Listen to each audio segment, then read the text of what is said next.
Sorry about that.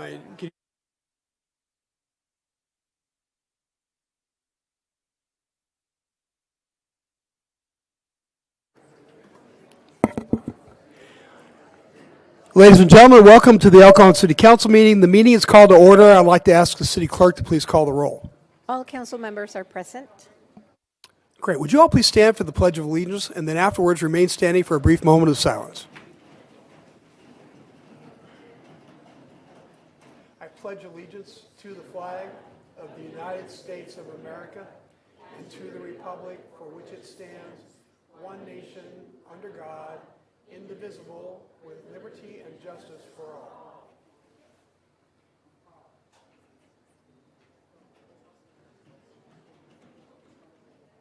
Thank you.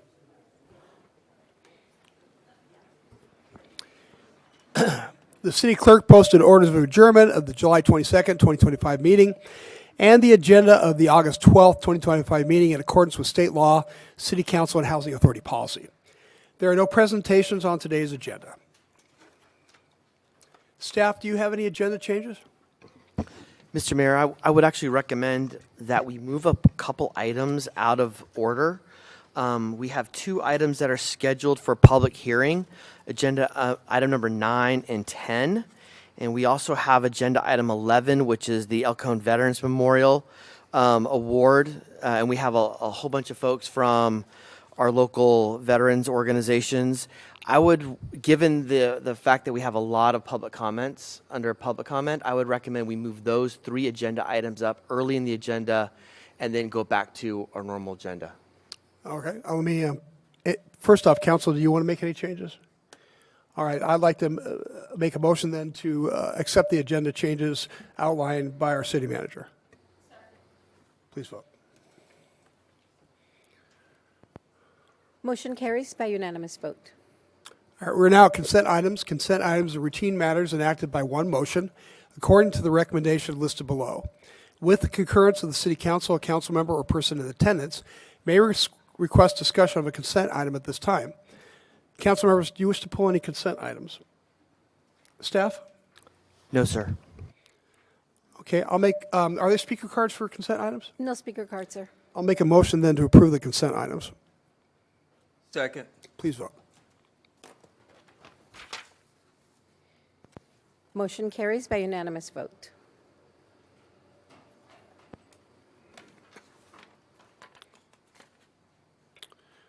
Okay. Let's go to agenda item 9.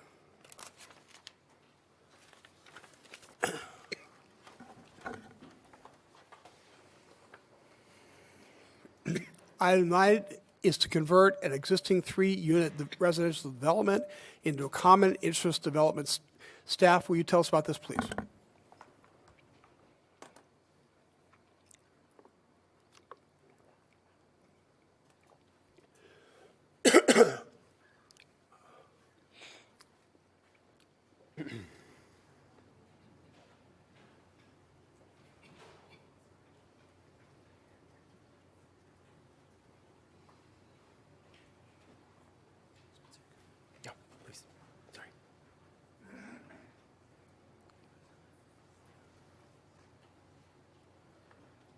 Yeah, you're welcome.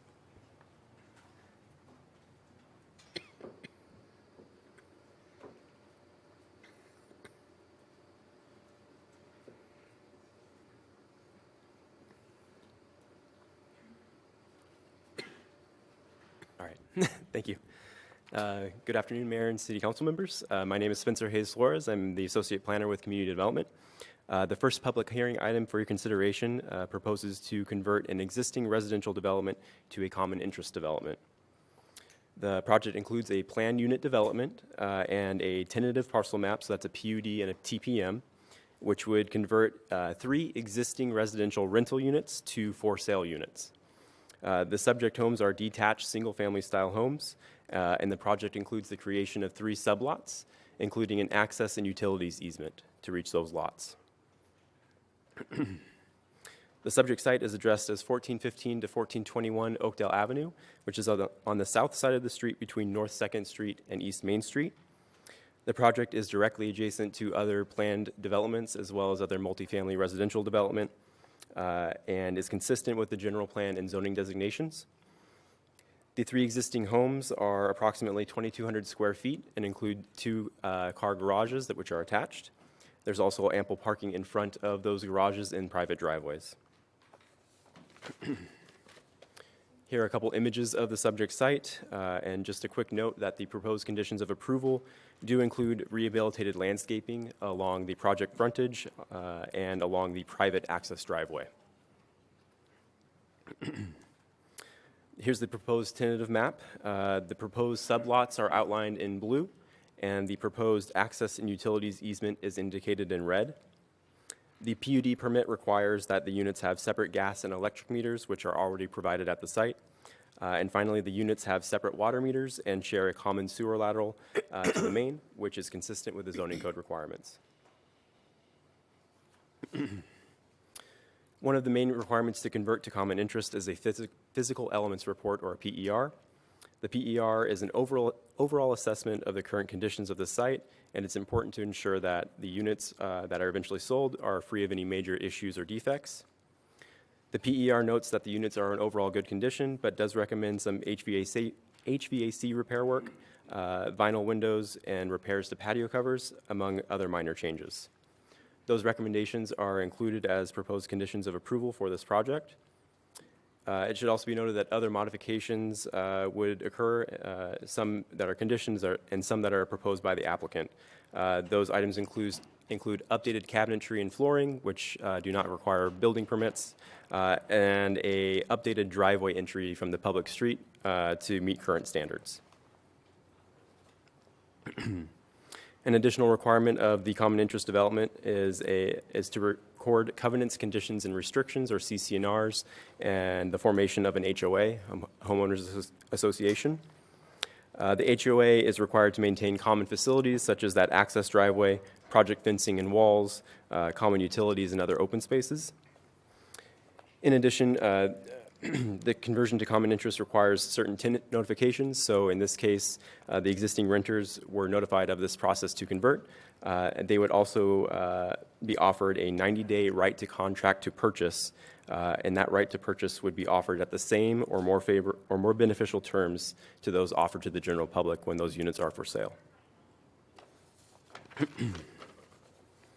It's proposed that this project is exempt from environmental review pursuant to sections 15301 and 15315 of the California Environmental Quality Act guidelines. Those are for existing facilities and for divisions of land, minor divisions of land. The Planning Commission at the public hearing held on July 15th, 2025, confirmed the project findings and voted 5-0, recommending that the City Council approve the subject project. They cited that the proposal is in the best interest of the community as it increases home ownership opportunities in the city. At the meeting, the project owner spoke in favor of approval and indicated that they understood the proposed conditions, and staff did not receive any other public comment for this item. It's staff's recommendation that the council receives public testimony and adopts the next resolutions in order, approving the request subject to conditions. That concludes our report, and I can answer any questions you have. Thanks. I'll see if there's any questions on the council. Nobody has a question? Apparently you did a very good job. Thank you, sir. Thank you. Any speaker? I want to open up the public hearing and ask if we had any speaker cards for that item. There are no speaker cards, sir. Then I'll make a motion to close the public hearing. Second. Please vote. Motion carries by unanimous vote. Great.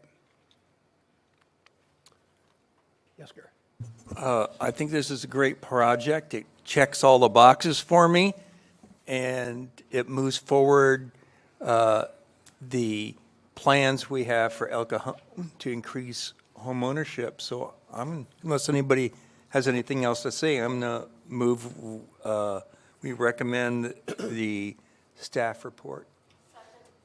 All right, it's moved and seconded. Please vote. Motion carries by unanimous vote. Before we move to the next piece of business, I see all of the young ladies from the Miss El Cajon, are you here for public comment? Why don't you come up and just tell us real quick why you're here, and we can get you on your way to various events and ribbon cuttings and all the things you guys do. All right. Good afternoon, Mr. Mayor, Council Chambers. My name is Don DeMars. I'm a board member for CYE, Council for Youth Empowerment. Several months ago, we were here and introduced last year's title holders. So I wanted to come and thank you, one, for the generous donation to our program, which helps give scholarships to these young ladies. And just wanted to introduce them, and also a thank you, and hopefully get a picture with you all. I see it's quite busy, but anyways. We can get a picture. It's I fine. just wanted the ladies to be able to introduce, these are our new title holders for 2025 to 2026. They'll be representing El Cajon for the next year, so I just wanted them to be able to introduce themselves. Did you guys want to say, you girls want to say anything? Hello, everyone. My name is Carrington Donahue, and I am very excited to represent our wonderful community as your Miss El Cajon 2025 through 2026. I'm looking forward to all of our really fun events that we have throughout this community, and if you see any of us, feel free to stop by and say hi. Thank you. Thank you. Hello, everyone. My name is Natalie Sanchez Flores, and I'm your teen Miss El Cajon 2025-2026, and I'm very excited to be helping around in the community. Thank you. Thank you. Hello, everyone. My name is Carissa Cooper. I'm your junior teen Miss El Cajon. Thank you. Did you want to come and take a picture? Everybody, let's go down and take a quick picture with them.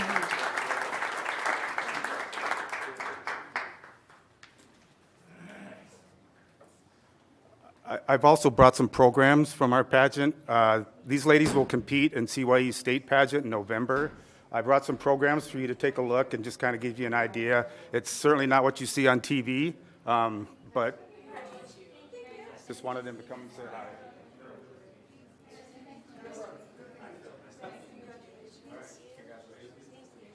Ladies, you can stand in front of all of us old-timers. All in front. I'm short. Michelle can move. I'll just stand right here.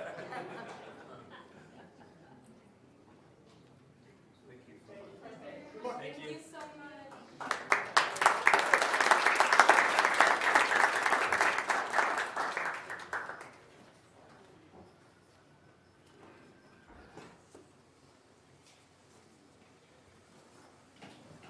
Okay.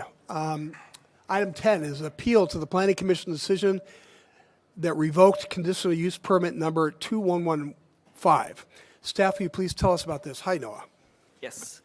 Thank you, Mayor and council members. Noah Alvey, Deputy Director for the Community Development Department. Again, this item is an appeal of the Planning Commission's decision to revoke conditional use permit number 2115, and that is for the Palms Restaurant and Banquet Hall.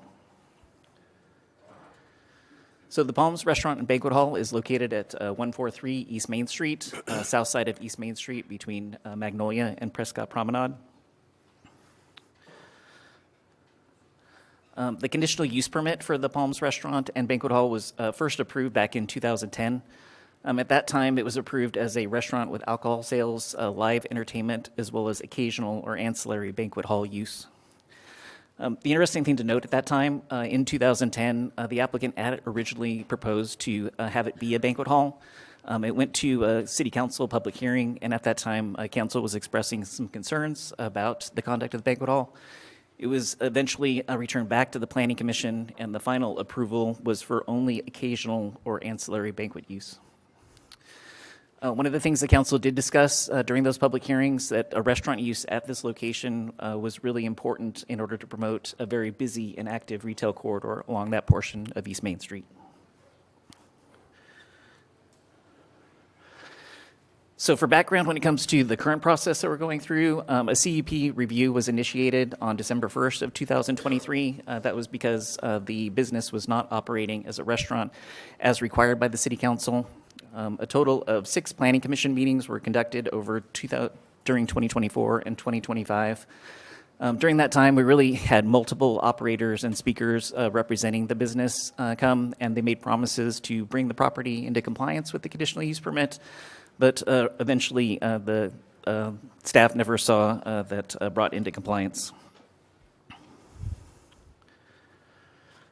So following the April 1st Planning Commission meeting, the staff made about 20 site visits. Over those 20 site visits, 8 of those times, staff did note that there were non-public events that were going on, private events. As an example here, we're showing an image from May 17th of 2025. That was when America on Main Street was occurring, and so you can see that the location here is not set up as a restaurant and is in preparation for a private event later on in the evening. So for all the times that staff visited, approximately 40% of those times were private events were occurring. So what staff found was that the business was not operating in compliance with the conditional use permit. Just a second image here of the types of things that staff encountered when visiting the business. This is an image of privacy screens. It was taken on June 9th, 2025 at 5:30 p.m. So periodically, staff would see those screens put up when events were taking place inside the business. So on June 17th, the Planning Commission did find that the permit was being exercised contrary to the conditions of approval. They voted to revoke the conditional use permit on a 3-2 vote. The 2 dissenting planning commissioners were concerned about the impacts that a closed business on East Main Street would have in the downtown area. So it was a split vote by the Planning Commission.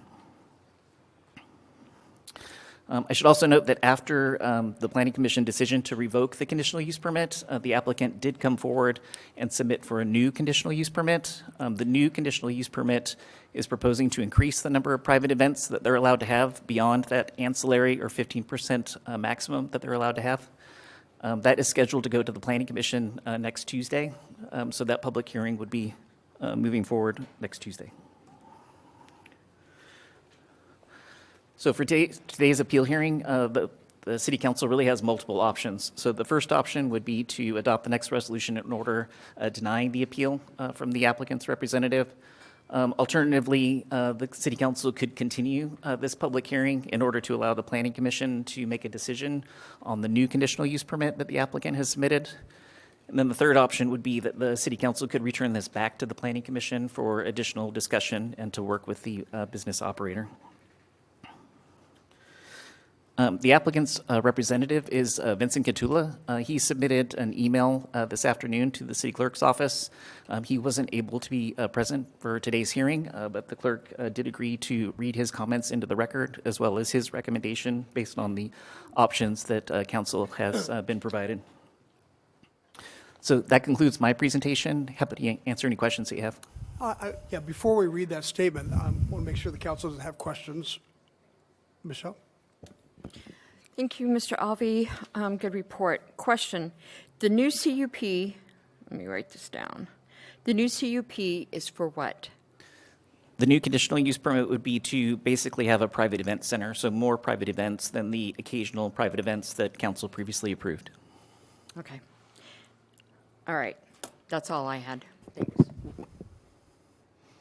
Go with Phil and then Steve. Thank you, Mr. Alvey. My question follows Councilmember Mitchell's. To what degree is their private events going to increase? Is it still going to operate as a regular traditional restaurant, or do we not know what they're asking for yet? I think we have a project description that's proposing upwards of 30%, 40% of private events. I would say the project description is still a little bit in flux because the applicant is working with Marco Lamandry and the Downtown Business Partners on kind of refining that project description. So Okay. I think there's a little bit of waiting to see how this hearing goes before they finalize their project description. Got it. Okay. Thank you. What's the zoning for the property? It's a general commercial. I'd like to hear from Downtown Business Partners before I go any further. Any objections to reading the statement from Mr. Catula and then bringing the Downtown Business Partners up? Okay. No, thank you. Yeah, let's go ahead and read that statement from Mr. Catula. Thank you, Before sir. you start, you might want to open the public hearing for this. Thank you. Yeah, the public hearing is now open. Thank you. The statement from Mr. Catula reads, "Good afternoon, Mayor Wells and members of the City Council. My name is Vincent Catula, and I represent the soon-to-be owners of the Palms Restaurant and Banquet Hall, IS&RM, Inc. I would like to start off by apologizing that due to circumstances out of my control, I am unable to attend this hearing in person. However, two members of the new ownership group, Jeff and Ramon Mansour, are in the audience and can respond to any specific business-related questions. I am also watching this hearing remotely and can respond to any other questions via phone through Jeff or Ramon. Over the last few years, there have been some inquiries into the previous operation of the Palms Restaurant and Banquet Hall, which has ultimately resulted in the Planning Commission revoking the existing CUP due to non-conformance with an existing condition that restricts the number of private events. Since the June PC revocation, our team has been working together with staff and stakeholders in preparing and submitting a new CUP, which would allow the new ownership group to hold up to 10 individual private events per month. I am pleased to inform you all that yesterday evening I spoke with Marco Limandri of New City America, who indicated to me that conceptually our CUP proposal would help in the revitalization of downtown El Cajon, and that his formal comments will follow, pending a meeting with me to flesh out fine details. The new ownership intends on investing $800,000 in downtown El Cajon through this business. However, prior to closing escrow and making this significant investment, the new CUP, which is a crucial part of the business plan, will need to be approved by the PC, which is slated to be presented next week on Tuesday, August 19th. Our request today is that you select the first option as part of staff's recommendation, which is to continue the appeal until after the Planning Commission holds a public hearing for the Palms new CUP request. We look forward to your continued support of El Cajon small businesses and the new Palms restaurant being the anchor of the new and revitalized downtown El Cajon. Thanks, Vince Catula, CEO. Thank you. Is the Downtown Business Partnership, do they have somebody here? No. All right. Any speaker cards? No other speaker cards, sir. Oh, would you like to come up?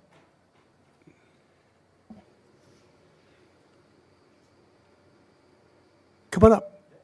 You're it. Hello, my name is Ramon Mansour.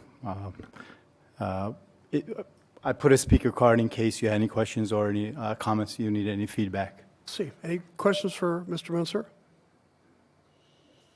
Go ahead. Thank you. You were first noticed about this issue in December of 2023, quite a while ago. It's gone through several iterations. Do you think the Planning Commission was fair in giving you the extended time? So, of course, that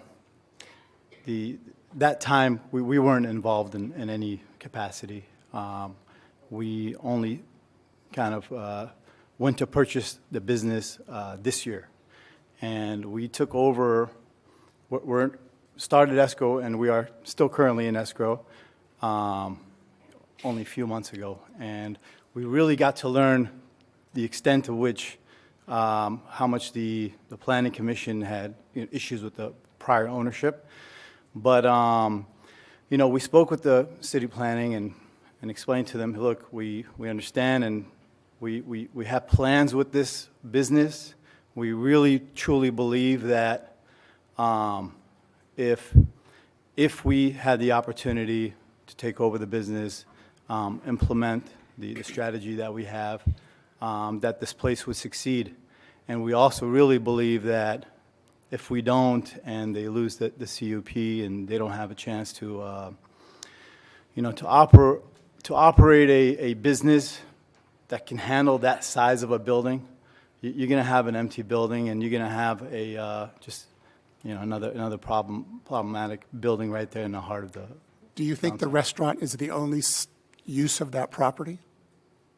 I'd say so, and I'd say specifically with the game plan that we have. See, the problem is it's 7,000 square feet. It has, there's no parking, So it only has a parking in the back of the building that doesn't belong to that building, it belongs to the neighbor.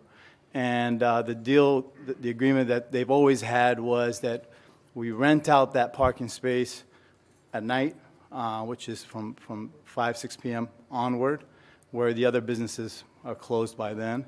And so it leaves enough space for people to park there that would have, to handle the customers that it needs to handle, that kind of rent. 7,000 square feet is a big place. It's hard to divvy up. Yeah. So you're telling me the restaurant is the only use of that space? Well, it's not just the restaurant. It's the business plan that we proposed, which is, it's a restaurant / banquet hall, like it's always been. It's called the Palms Restaurant and Banquet Hall, but it's a combination of things that we think it needs in order to succeed. It needs food to go. It needs catering. It needs banquet hall to succeed. And so the deal was, okay, go back to the Planning Commission with a new conditional use permit that's amended, and that's what we're working with them on to do, is get an amended CUP with the vision. And for us, we own multiple businesses in El Cajon. We've been in El Cajon practically our entire life. We love the city, and it's not our first restaurant concept. We think we can succeed, but we want to do it with your blessings. We definitely don't want to do it without it, and that's why it's kind of contingent right now, our ESCO.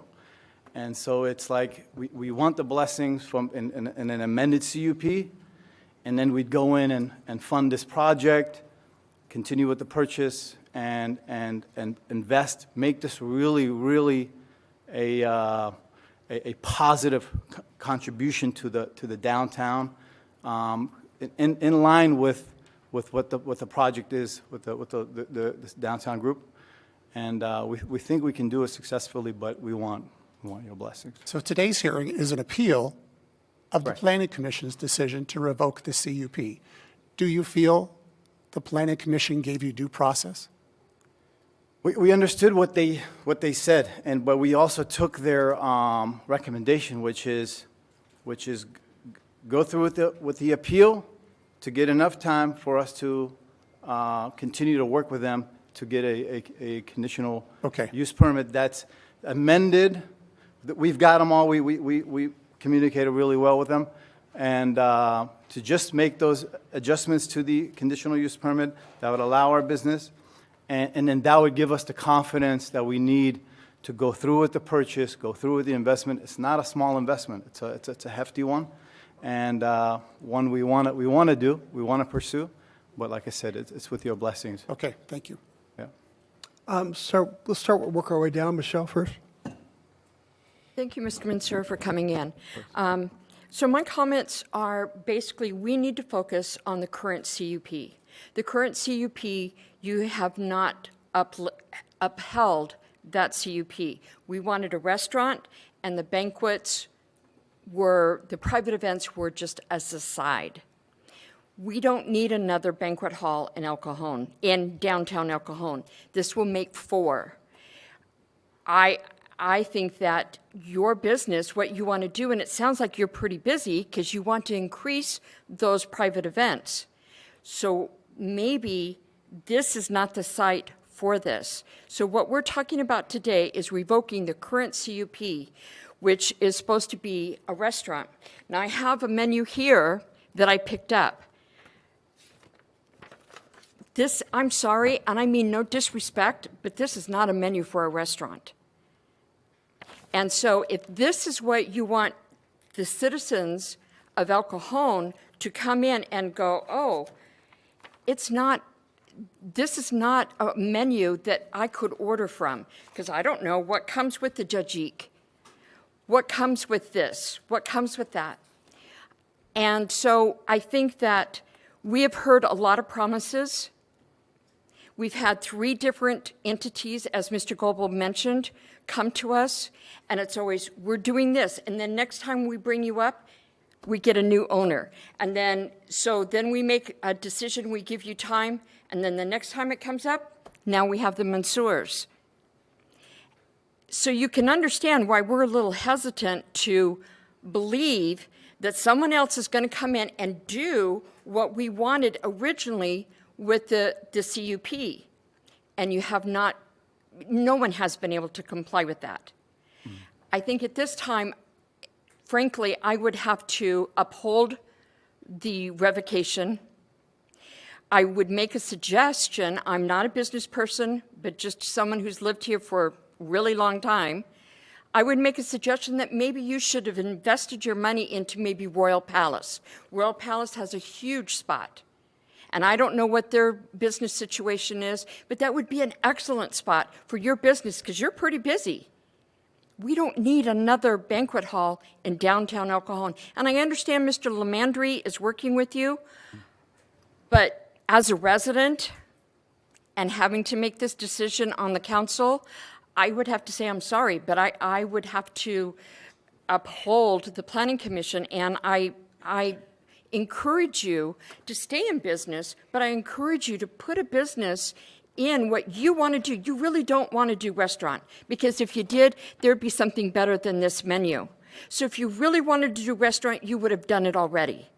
And the other owners would have done it already, and they have not. And they want a banquet hall, you want a banquet hall. It's okay to say, we just want a banquet hall. It's okay to say that, but we don't need it in downtown. So I ask you to please take that into consideration, and I'll vote when we come to vote. Thank you very much for your patience. Thank you. When was that menu picked up? When did we have? I think it was the first night of the car show. So that was in June. June of this year? Mm-hmm. Yeah, we've had it I since we got a took over. laminated one first, and then while I was talking to the organizer of the car show, the ladies came out and gave us this as a menu to take away. Even if as a takeaway menu, this does nothing for me. Gotcha. Just with all due respect, that's not our current menu, and we have, you can look us up on DoorDash. We've got a full menu there. We've changed a lot of things since we've taken over. Since June? Since April. And I can't speak for the guys before us. I honestly can't. I understood. So, we come in with sincere plans, and like I said, we hope for your blessings on what And I understand, and it's frustrating. I understand that it's frustrating to work with the city, but you asked for our opinion, and you asked for us to, we have to make a decision based on what we think is best for the city and what is best for us. And we want to accommodate business owners, and we try to make it easier for business owners, but at the end of the day, it has to be what is the best thing for the city. Yeah, and sorry, and also to address, what we're not asking for a ballroom or hall. It's matter of fact, in our business plan, working with the Planning Commission, we're changing the name. It's going to be called The Palms, and it's going to be open 7 days a week, and the only thing that was the couple of things that we wanted to amend in there was to allow for occasional private events, which we think is a part of it that's crucial just to help pay the expenses and keep a business alive in downtown El Cajon, which is, it's really difficult now. I hope you understand. It's, if you've seen downtown, it's hard to keep a business open there, especially one that's 7,000 square feet. It's a big place. We want to go in and renovate it and make it look really good, inside and outside. And with Sincere, you got a family that's ready and willing to better downtown El Cajon, and that's what we want to do. And like I said, it's with your blessings. All right, thank you. Mayor Wells, may I just remind the council, this is a question of whether you're going to grant the appeal or overturn the Planning Commission decision to revoke the CUP, not the new CUP. So while it may be helpful to know what the future holds for this person who doesn't own that business right now, the question should be related to revocation, the revocation decision made by the Planning Commission, and whether you would support their decision or overturn their decision. Just to clarify, one of the options, though, is to, I'm thinking of the right word, to push this off to another date. You could continue it if you'd Continue. like. Thank you. I couldn't remember the word. So, yeah, that's a possibility, right? Yes, it is. But I'd be careful that you don't start presupposing the planning commission, because they're going to be considering the application for the CUP, and if the council starts opining on your thoughts on it, that does presuppose their decision. Okay. Phil? Well, this is a question for staff. So does the CUP belong to the business, or does it belong to the property owner? It runs with the land, so acquisition of the property would come with that CUP. And so, Mr. Mansour, are you purchasing the business or the land? Just the business. Just the business. So I feel like we should be speaking to the landowner and not the business. Well, it's not uncommon to have a use run by a tenant, and the tenant gets the commitment of the property owner to support it. And so we don't make decisions only because a tenant shows up. Otherwise, there wouldn't be a lot of things in this city that were approved by city councils when a tenant came in wanting to build a car dealership, wanting to put in, some apartments or things of that nature. So you just consider the fact that the Planning Commission has already revoked it, the conditional use permit. This gentleman has him set for a public hearing before the Planning Commission next week, a different, not an amended, but a different CUP. And the question now is, because they appealed the revoked CUP or that action, do you support that revocation, or do you support overturning that revocation? Right. Thank you. Steve, did you have anything else to say? Go ahead. Well, actually, Morgan answered my question. Go ahead. Steve? Here's where I'm leaning. I'm leaning towards, did the Planning Commission get this wrong? That we should overturn it? And my thought is no, they didn't. I think they've heard a year and a half worth of continuances. This issue has been extended since December of 2023 until June of 2025 when they made a decision. Did the Planning Commission get it wrong? The answer to me is no. So I will vote to revoke the permit, but here's what I'm going to do. I'm going to suggest that it be effective September 1st, the revocation. That will give you a chance on next week to come up with a new plan for the Planning Commission. My concern is if we overturn the Planning Commission, we're now going to kick this further down the road again and again and again. And we need to create a sense of urgency. And back in February, your attorney said, give them a little more time to do what they say they're going to do. This was in the Planning Commission meeting. And if they don't, you have every right to revoke that CUP, said the attorney. And I made it very clear to them as well. I mean, I think they're finally taking this very, very seriously, and that's why they hired us. Don't just pretend it's a restaurant. You got to try. And I think they understand. This is your own counsel back in February. Here we are 6 months later.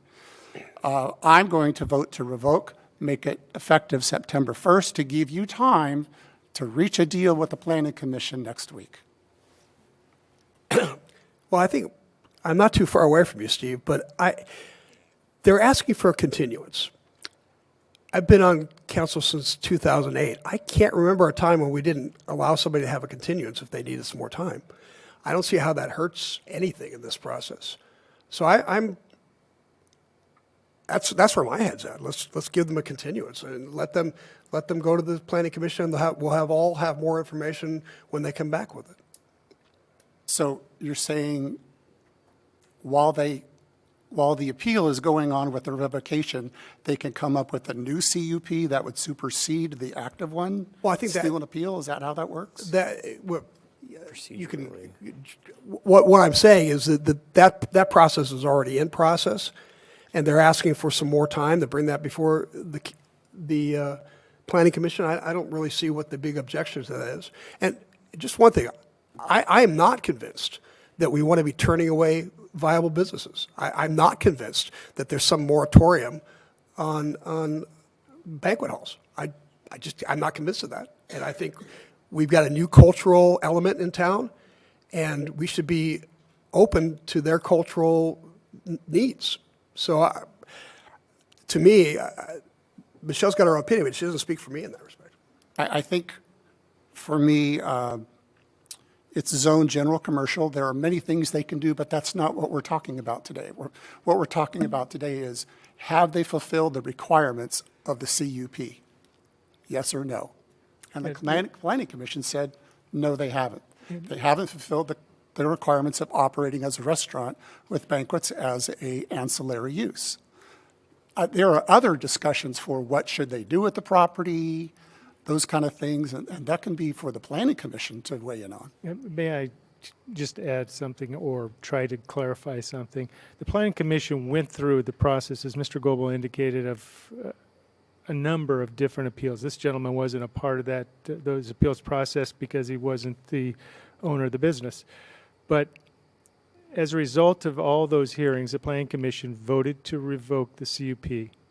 End of tune. They have a right to appeal that to you. So think of this as the Planning Commission being the trial court. You are the appellate court.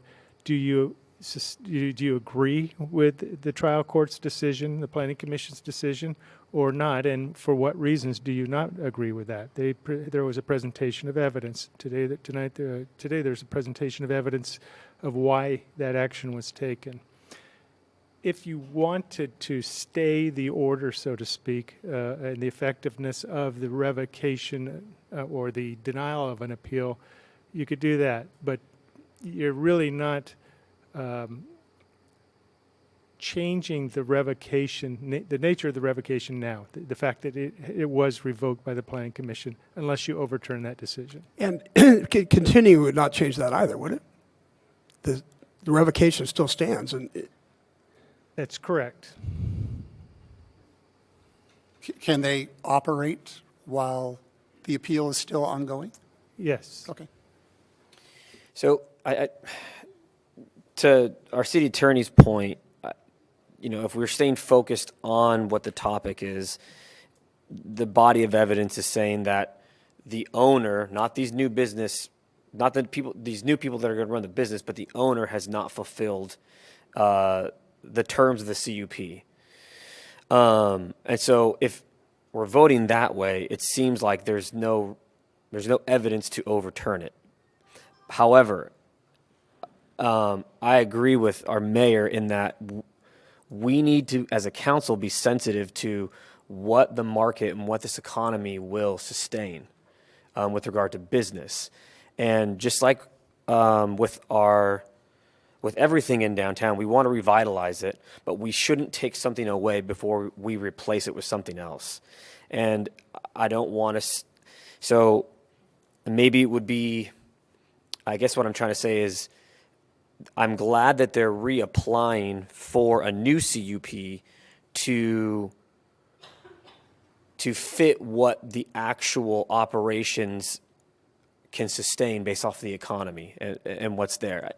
It took a while to get Rodizio Grill in, a new restaurant, and so I want to be cautious of not trying to control what we want downtown to look like with regard to businesses if the market isn't going to sustain it. And so maybe it would be to the Planning Commission. And I'd like Councilmember Gary Kendrick said, I like the idea of having New City America, the downtown business partners weigh in on this. Is it viable to have another full-time restaurant there? Is the market is there gonna be enough people going there to sustain it? Obviously, this new group has been working in El Cajon for years, so they have a track record of it. So I think I say that as a word of caution to our planning commission, who's going to be. Well, Mr. Ortiz, Sorry. may I interrupt, please? Please. You're really trying to send a message that isn't going through the proper channels. Okay. They have a public hearing that's scheduled next Tuesday night. Okay. It would be unfair to the public if you are to suggest approval to the planning commission. Let them do their job, Sure. and if they did their job properly, in your minds, Right. there'll be a new CUP for that property. And if they deny it, can that denial come to us? Yes. Okay. All right. That's great. That answers my question. Yeah, So just don't want you all Yes, making opining. suggestions to Sure, a sure. subordinate body Sure. about what you think it should be. thank you for that. But a continuance does not make you a suggestion. Well, it's sending a message. I'm not sure what the continuance does, Mayor, and to be honest with you, because it's been revoked, and if a new CUP is granted for whatever purposes that require a CUP, that old CUP is not revived. So I'm not quite sure why a continuance would help, except to Materially. perhaps persuade people when making decisions next week. Continuance seems pretty neutral to me. And we generally allow continuances when people request them to have more time. I don't see the harm in it. I have a question about Councilmember Goebel's proposal of denying it but having it be effective. What was your date? September 1st. September 1st. Materially, what does that do? Does that do anything? The resolution would go into effect immediately, but it would not be enforced, so they would continue to operate until September 1, is my suggestion. Gary? Question for Morgan. So if we go with Councilmember Goebel's suggestion, does that send a message that we wouldn't want to send to the Planning Commission? I mean, is it procedurally correct for us to do that? I think what you're doing, if Mr. Goebel's suggestion is what's adopted, you've affirmed the Planning Commission's decision. All the work that they've done to get to this point, you're telling them you made the right decision. You're also telling them, we're going to wait to enforce this until September 1st. If something happens between now and September 1st, such as the Planning Commission's public hearing next week, that would take effect after it's been approved or modified or not approved. So, you know, the delay till September 1 I see as more of an enforcement issue as opposed to a way to not make a decision on this adverse to these people. I'll tell you why I said September 1st, because it makes a decision. It makes a decision on the Planning Commission's action, number one. But number two, it gives the applicant time to come up with a solution between now and September 1st, and we know they're coming with a solution next week to the Planning Commission. There are two ways that can go. The Planning Commission says, I like your new plan, let's approve it. That will take effect after September 1st. Or the Planning Commission may say, you know, that's more of the same, and it's not going to change anything, and so September 1st is the last day. It puts a little more urgency to come up with something that we want to work that has been dragging on for almost 2 years. Question for the city manager. Wasn't this the conditional use permit initially passed back in 2010? That's correct. Okay, I was here in 2000, and that's 15 years that they haven't been able to get their act together. In my mind, there's no question that they're violating the terms of the conditional use permit. So I could live with what Councilmember Goebel is proposing, but I do want to make sure that the city attorney is okay with that from a legal point of view. Yeah, as I said, to continue operations until September 1st would be in violation of a revoked CUP what we are saying is we will not enforce it until September 1st. Because the entire action before the Planning Commission has nothing to do with this conditional use permit. It's a whole new conditional use permit. And it shouldn't reflect, you should not reflect upon that in making this decision where it might try to persuade your subordinate decision makers, the Planning Commission, in hearing the evidence and conducting the public hearing next Tuesday and taking action on that CUP. I mean, I'm all for this business succeeding, and there's a new ownership. That's great. What you decide to do is what you bring before the Planning Commission. I have my thoughts, but that's not to give the Planning Commission right now. Do we have another speaker card? Yes, Jeff Mansour. Come on, Mr. Mansour. Hello, everybody. I'm Jeff Mansour. I'm one of Ramon's brother. So as you know, Vince Catula is the one that's been handling this, and he's our advisor, and he's been leading this, and he's been working with the staff. And as you know, he's had a surgery, and he had issues. He couldn't make it today, as they said it. But for us, you know, we took over this business, not taking over, planning to take over this business a few months ago.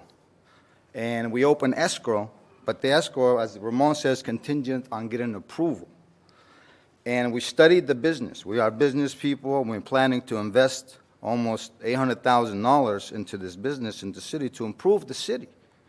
And we think we can do it, but we need your support.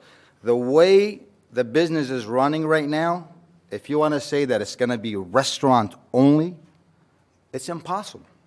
We can't dictate a business. It's the business will dictate itself. 7,000 square footage. I've never seen a restaurant at 7,000 square footage. It's a banquet hall and a restaurant. And that's what we want to do. We want to implement the restaurant in there, but at the same time, it needs a banquet hall. The current CUP that we have doesn't allow us to do that. So we work with the staff.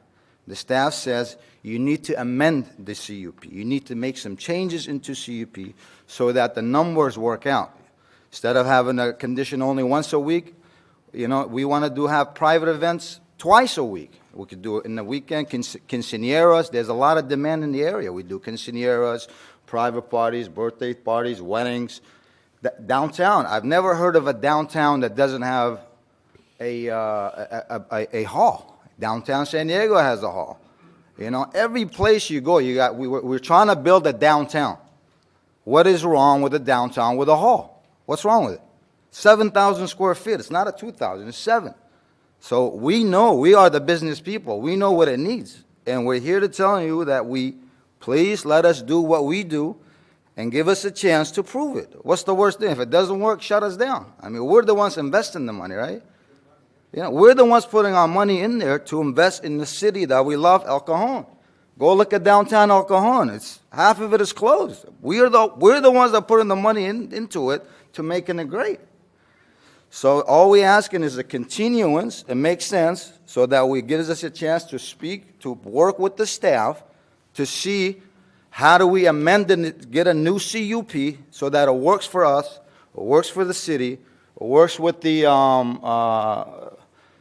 downtown partners, because we're speaking with them. The guy says, yes, I like the idea. We met with him. He said it's great.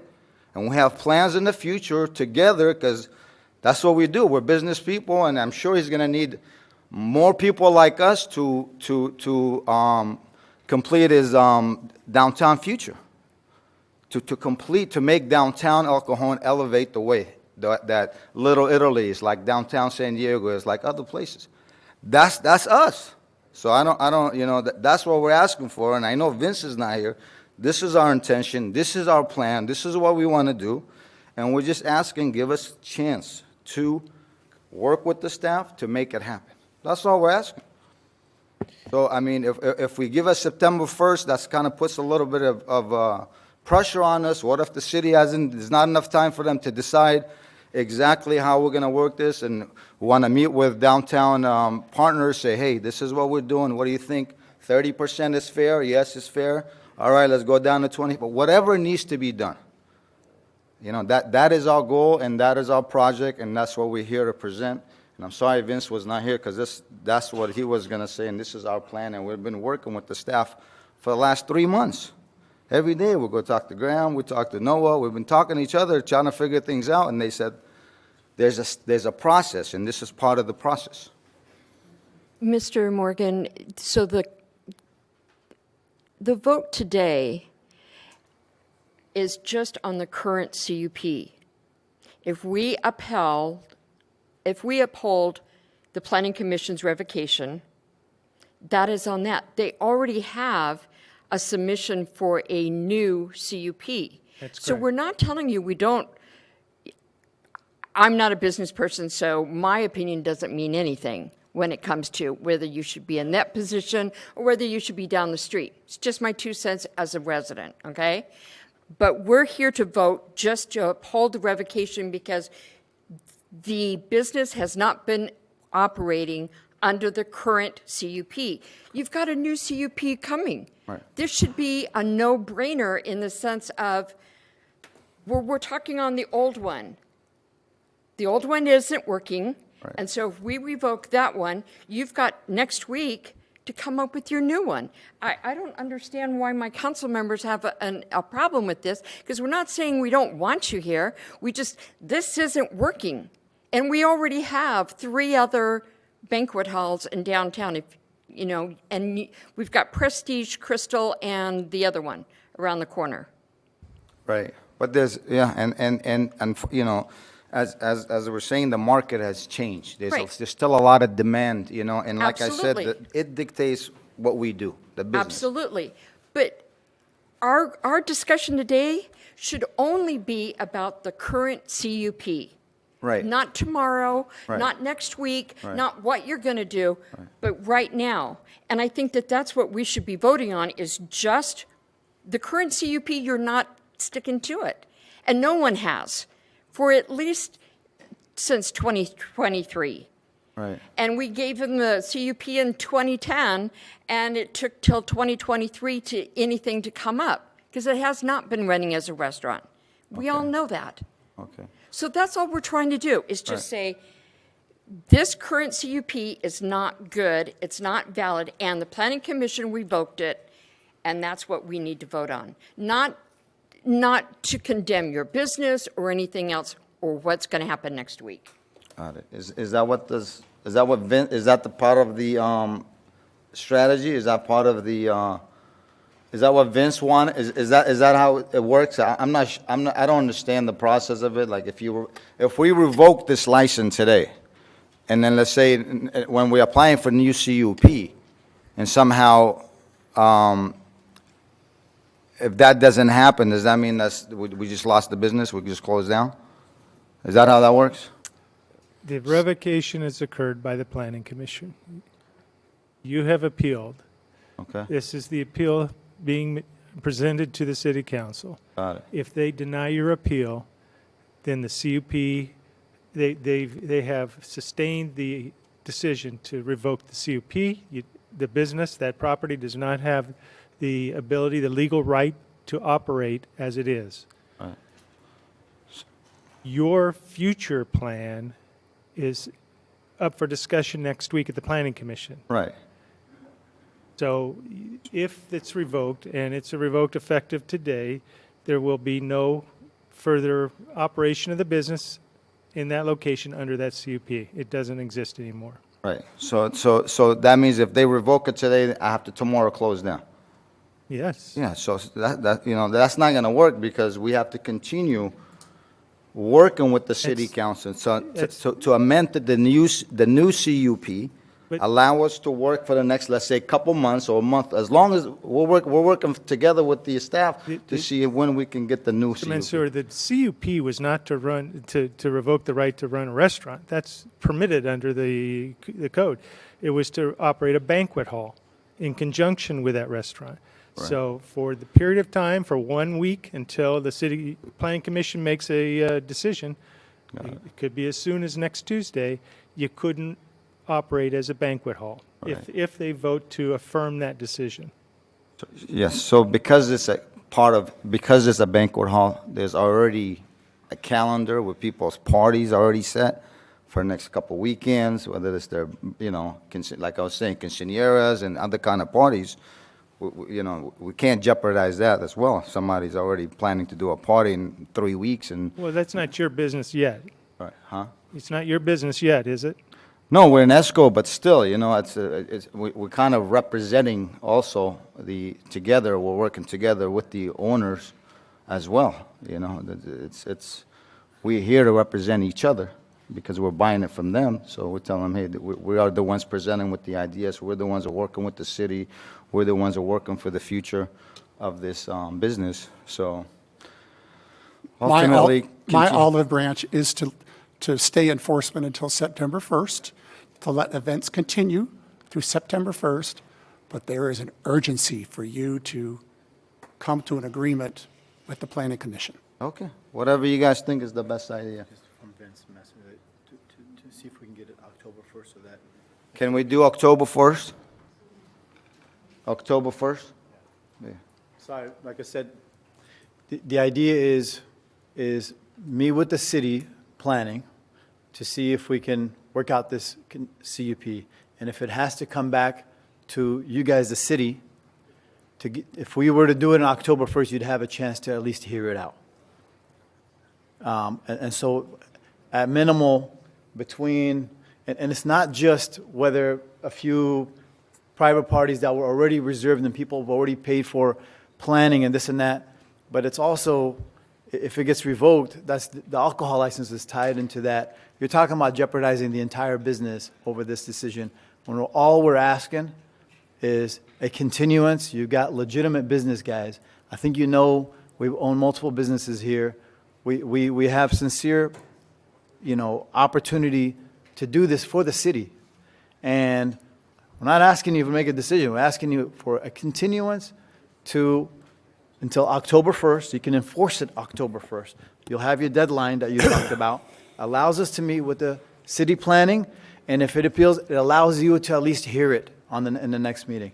That small window, and then we can plan for, at least we're not jeopardizing people's, parties and a business in downtown El Cajon. It's a significant business. So yeah, it's not our business yet. We took over April. We took over operations since April. That's why you see us here. But we won't close escrow until we can have the confidence to move forward. But October 1st would help us. Thanks, Mr. Minister. I appreciate that. Graham, I want to ask a question. If we were to continue this, when would it come back to the council? Your next meeting would be the first meeting of September. That's the first time you could bring it back unless you wanted to call a special meeting. So that's September. No, we don't. We go dark second meeting. In August, yeah. So we're in August. So yeah, so it would be that September 9th meeting as an option, or the 20th. 23rd. All right. Well, we've talked a lot about it. I still think that there doesn't seem to be a compelling reason not to give a continuance till September. But I think at this point we should probably just vote on it because everybody's, yeah. Well, Steve, if you're okay with October 1st, revocation now that sends a message that we think that the Planning Commission made the right call, because they did. That's what the evidence shows us. I don't think there is any evidence that shows that they were operating primarily as a restaurant. And then maybe to get things fixed on Tuesday, if we revoke it before that, as the applicant said, that's going to cause some problems with weddings and quinceaneras and, affect the community. So I think that would be a reasonable compromise. I'm okay with October 1st as well, because there are events that are booked, planned, important events, milestone events for people. But the staff report says since April 1st, the hearing on April 1st, the new business operator indicated they would comply with the CUP or apply with the CUP amendment. That was 4 months ago. So it's go time. Okay, October 1st is 2 months away.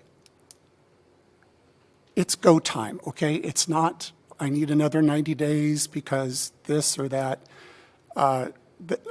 So I guess here's what I'm going to do, if I can make a motion. Sure. I will, seeing that to me this issue is about the Planning Commission's decision and the appeal, I find that the Planning Commission made the right decision. I'm going to make a motion to affirm. We probably need to close the public hearing first. Yeah. Make a motion to close public hearing. Second. Please vote. Motion carries by unanimous vote. I'm going to make a motion to affirm the Planning Commission's decision. I think they spent a lot of time listening to the evidence and things. I see no reason to overturn their decision. However, I would make enforcement of the revocation delayed until October 1st. This gives you 2 months to come up with some plan with the city that will be right for downtown. A banquet hall is okay, but what else? So that is my motion. Second. All right, moved and seconded, please vote.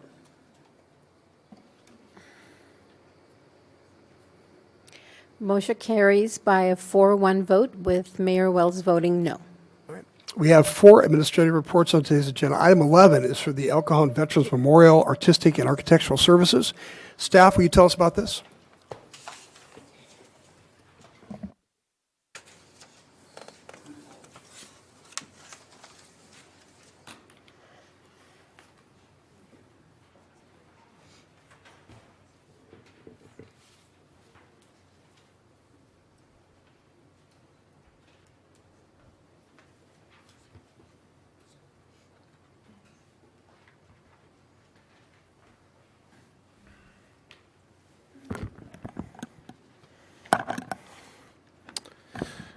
Good afternoon, Mayor, Council, and staff. Adam Trunrud, Director of Parks and Recreation, and I thank you for the opportunity to update you on the Veterans Memorial.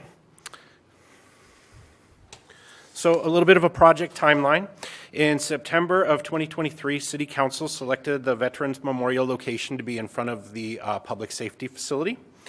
And then in July of 2024, a committee consisting of 4 city staff, 1 veteran, and also a Veterans Coalition member selected 3 qualified artists to move on to the RFP phase. In February, City Council provided feedback on a tentative budget, and an RFP was released to the qualified artists. Excuse me. 2 proposals were submitted, and staff is recommending that Monument Warehouse is awarded. So just kind of wanted to show some of the work that Monument Warehouse has done throughout the country. These are some of the examples. This is a public safety memorial in Florence, South Carolina. This is a Korean War memorial in North Wales, Pennsylvania. And this is called a War at Home memorial, and this is in the city of Broken Arrow, Oklahoma. And as you can see by these examples, Monument Warehouse has a deep skill set, and they also have a diverse ability to do different types of design. This is some concept art that Monument Warehouse submitted in their RFP to the committee, and the committee really liked this design. A lot of it was because of how it fit where City Council had selected to have the memorial, just how it flows and fits around the area. And if you can see there, to kind of give you an idea of the size and scope of the actual monuments, there is a woman standing next to one to give you a little bit of what the size looks like. So these monuments would be all of the military branches with the flags, and it also includes a POW MIA monument in addition. This is some additional concept art. It shows a day view with the public safety facility in the background. And then one of the things that the committee really liked was the night view with the uplighting around the monuments. Just really felt like it gave just a nice touch. And as we talked about the actual monuments that you see there, this would be what would be on the front of each of the monuments. So what they did with each of the monuments is they had one for each of the military branches and also a POW MIA monument. And then it would have a phrase or a motto that would identify with each of the different branches of service. So this is the Army, POW MIA, and the Air Force. This is Space Force, Merchant Marines, and the Coast Guard.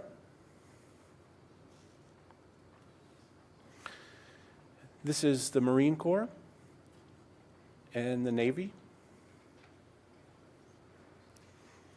And so staff's recommendation is to appropriate $48,000 of general fund reserves to increase Parks and Recreation budget and transfer funds to City Capital Improvement Program Fund, then appropriate $48,000 of transfer revenue to establish the El Cajon Veterans Memorial Project, and finally enter into an agreement with the Monument Warehouse LLC in an amount not to exceed $48,000 for a one-year term.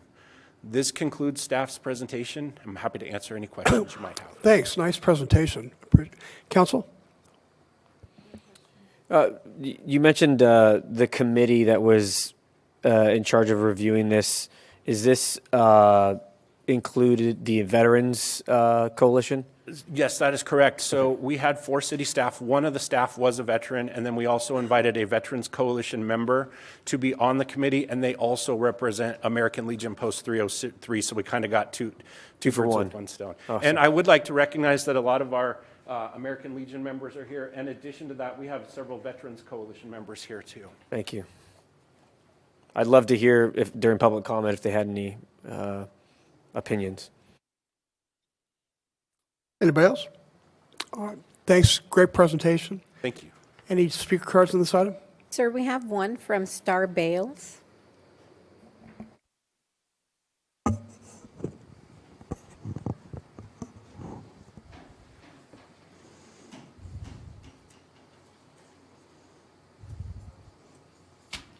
Hey, Star, hello, welcome. everyone. It's really good to see you again. My good friend Star Bales, who's the most patriotic person I've ever met. How could I not? I mean, honestly, if you lived my life up to the age of 17, 18 when I moved in as an immigrant, I'm a first-generation immigrant. If you would have lived in another world before you came here, and then you come here, yeah, you would be perhaps more than I am. You'd be more patriotic than I am. She was really. a translator in Iraq Yes. for the U.S. forces. Proudly. And the snipers always go for the translators. Yes, I did. They needed help, and how could I say no? It's the right thing to do, from human to human. So I am here today. First of all, I want to thank you, Mr. Mayor and the City Council, all of you, Gary, Steve, Phil, and Michelle. I want to thank you for serving our city. It's thriving. I mean, really, it's thriving. So I appreciate all the effort you put into it. Now, Mr. Mayor, the people of our city love your energy because you are present. You're there. When they want to reach out to you, very easy to reach out to you to speak about their issues or the problems that they have. And that's very important for the citizens of any city, any state. You are intelligent person and you are very kind. The combination of these two features in anybody, makes them a great leader. So I want to thank you for everything that you do for our city. Thank you, sir. We wish you all the luck on your upcoming election. So we hope you win. So today I am here in support for our veterans. With a group of friends of veterans of mine sitting over there. And some are from Post 303. So I want to thank you for continuing to work on the Veterans Memorial Project. Today, I would like to share something that I learned from our veterans. I have learned from our veterans, and it is how. How do we measure love? Somebody says to you, I love you. How do you measure that love? Really? How much do you love me? How do you measure that? I learned how to measure that from our veterans. And it is by the degree of their sacrifice. That's it. How far can they go? They love me. I had learned that in a very hard way. Because right before my eyes, I watched veterans die, literally die. I watched them with my bare eyes. I watched them give their lives, given all for our freedom. That's it, for our freedom. You know how happy it makes me, I don't care if I agree or disagree, for people to have their speaking. You know, some can agree, some don't agree, it doesn't matter. What matters is the freedom that we have, that we can come to the city. I mean, we're right here. This, you know, if you were in another country, one of the sides would not make it alive out of that door. I guarantee you that. Where I came from, one side, perhaps not, but... Hold on 1 second. I'm going to let her continue. She's representing this whole group unless anybody has any objections. We've run past the 3 minutes, but any objections? Yeah. Star, I hate to do this. We're running out of time, so if you can just get to the topic. I'll be brief. I'll be brief. I'll finish real quick, Mr. Mayor. Okay? Is that cool? Sure. Okay. It is because of our veterans we are free. Their ultimate sacrifice is the reason we are even here today, enjoying life, liberty, and the pursuit of happiness. I also would like to take this opportunity. It's not just our veterans, but our police officers and firefighters. Okay, they risk their lives every single day. They are the backbone of our safety. Can you imagine without them? We would have no safety. Think of a world without police or firefighters. It would be disaster. It would not be a place anyone would want to live. So I say, thank you very much from the bottom of my heart. It is because of all of our heroes we thankfully enjoy America the beautiful. And then just one more thing, Mr. Mayor, please. Sure. The American flag that we have outside that we changed years ago, we changed it. It was smaller, so we made it. I call it small to medium size now. Us, the citizen of the El Cajon City, we would love to see that flag bigger, taller, bigger. We really do. We would love to be able, perhaps, see it while driving on the highway. We want to see that flag, El Cajon flag. It would be great. And our tourists can see that too while they're driving, you know, just to see our flag that represent our veterans, basically. Well, I look forward to seeing the Veterans Memorial standing tall and beautiful, because this memorial, you know what it's going to be? It's going to be El Cajon City's symbol of freedom. It's very important. We have a lot of immigrants here. That's the symbol of our freedom. Thank you. God bless you all.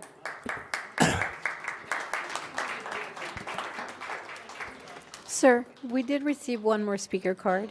Sure. Mr. Rin Corbeil.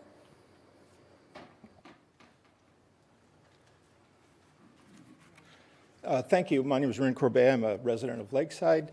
I think this is the first I've heard of the Veterans Memorial, and I commend that project, and I appreciate it very much. And to all the service members, active service members and veterans, thank you for your service.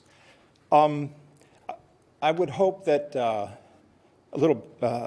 my comments are informed by the current state, the current climate in our country, where the Secretary of Defense has directed the Pentagon and the Officer Corps to purge our military, the Pentagon, of any indication of service by service members of color and women. It's a travesty, in my view, to politicize the contributions, the sacrifices of all these people in service of the corrupt felon-in-chief who runs our country.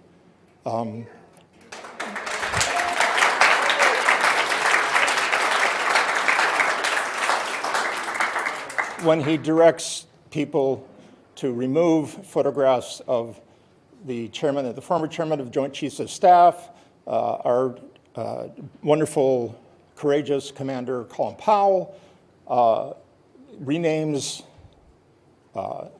Army bases in support of traitors, Confederate generals, and soldiers who committed treason against our country. I would encourage the people who are working on this Veterans Administration, this memorial, to be mindful of the service of people of color, of women, of all minorities who have contributed, who many often given their lives. The supreme sacrifice in service of our country.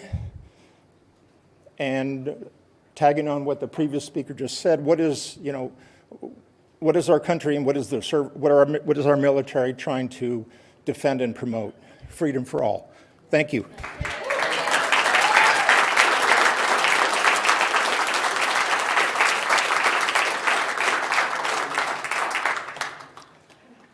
Okay, it's back to City Council. Somebody like to make a motion? Yeah, I'd like to make a motion to approve staff's recommendations outlined in the agenda. All right, please vote.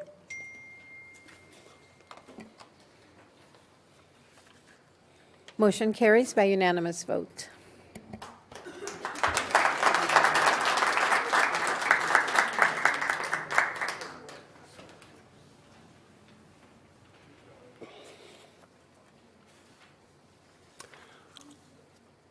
We're going to be getting into public speaking right now and public comment, and it may go for several hours. So those of you who don't have business any longer with the council, you won't offend me if you get up and go.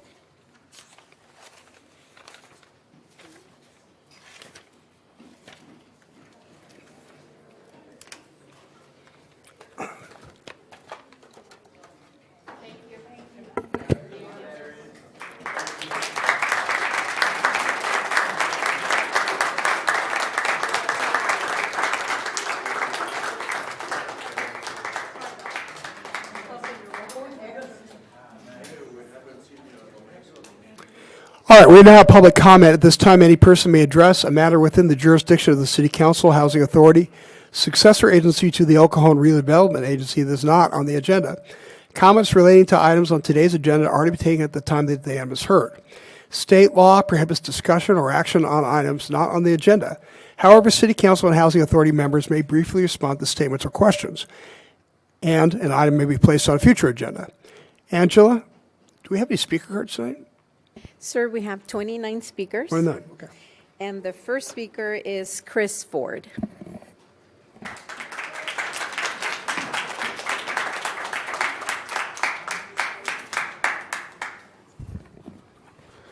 Hello, my name is Chris, District 1. In February and March of this year, this council passed resolutions for El Cajon Police to work more closely with ICE in spite of SB 54 and in support of a Colorado congressman's draft bill to further undermine sanctuary states such as California, respectively. I and other members of the community will continue to protest both inside and outside this chamber until the resolutions are rescinded. On this topic, I will address comments from the last council session.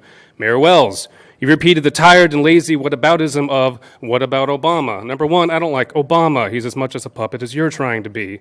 I didn't like him then. I don't like him now. However, he's not the president. Trump is. Bringing up Obama does nothing to address current injustices other than to lazily shift blame and responsibility, but let's entertain your logical fallacy. Did Obama ignore due process, the cornerstone of our legal system, during his deportations? Did Obama seek to undo the 14th Amendment? Did Obama stick the National Guard and the Marines on California? No. There are a million reasons as to why someone might not have protested an administration from 8 years ago. None of those reasons matter. What matters is how we fight today to ensure a better tomorrow. If I hear you bring up Obama again, I'll know it's because you don't have an argument. Mr. Goebel, you reported that the raid on St. Paul's was not the presence of ICE, but was in fact an ICE impersonator, after which you gave no further comment. Does the presence of an ICE impersonator not deeply alarm you? This is how I know that your commitment to public safety is a farce. ICE is masking up in unmarked cars, refusing to give identification and taking people away. Criminal kidnappers all over the country and here are doing the same thing. What happens when our police, who I'm told are stretched thin, don't show up to verify that it's ICE or not? Resolutions like yours threaten public safety because it encourages people to masquerade as law enforcement. Mr. Ortiz, you still seem confused about SB 54. SB 54 does not protect felons. Sections 1 through 3Z explicitly allow our police to hand undocumented felons over to immigration authorities. As I have proven, for everything else, including misdemeanors like a DUI, there is nothing stopping our police from putting those individuals in jail. If you still see a gap somewhere, I will yield the rest of my time so you can ask a question. Appreciate you sticking around this time. I mean that. Thank you. I'm planning on meeting with a handful of you, and if you'd like to continue the discussion, I'd like to. I know Jose has reached out to me, so if you're in touch with Jose, I'd like to have that discussion about where I feel the gaps of SB 54 are. Yeah. Thanks, Chris. Thank you.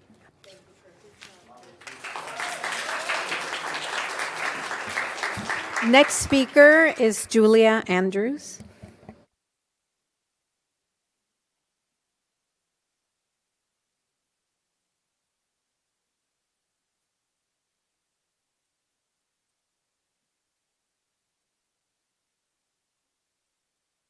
Hello. My name is Julia Andrews, and I'm here to speak in, or just support of Phil Ortiz's recall. I've been working with Latinos in Action for collecting signatures and putting the message out there because of the resolution that you, Bill, and Phil and Steve seem to think is a good idea for El Cajon. I believe that El Cajon, where a third of the population was not born in the U.S., should not have leaders that don't advocate for them.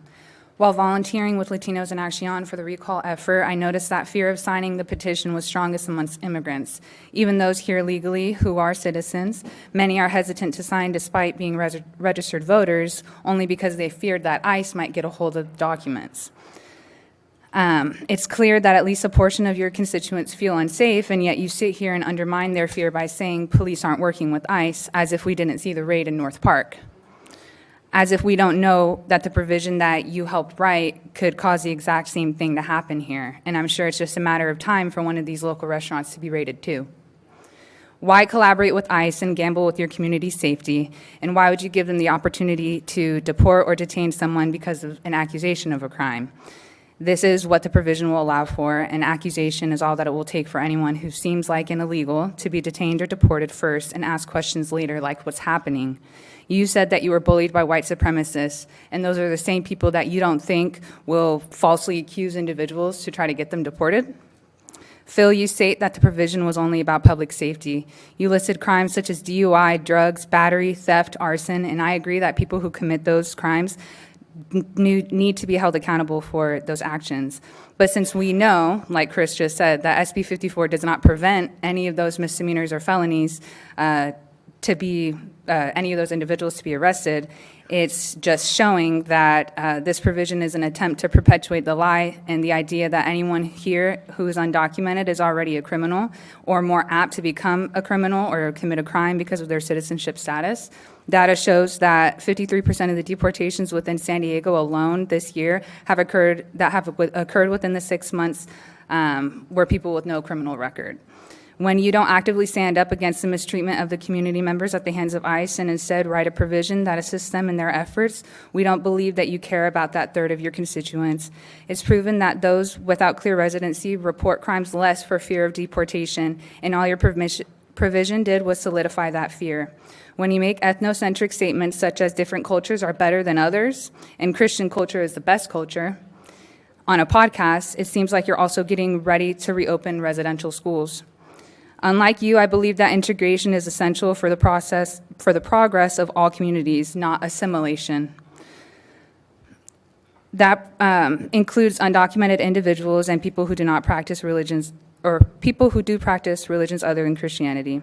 We don't believe you when you say that we're not working with ICE because you made it easier for them to wrongfully detain members of the community. Ma'am, your time's up. I'm sorry. I gave you a little extra.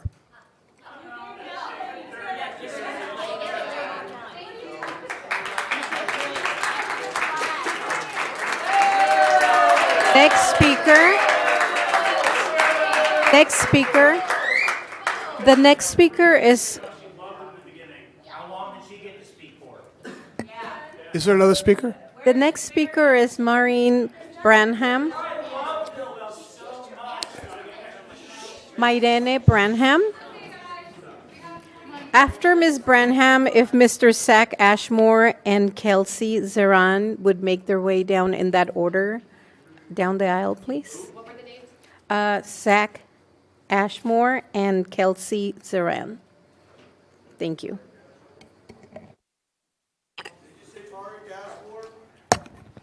Zach Ashmore. Zach Ashmore and Kelsey Zeran. Ma'am, go ahead.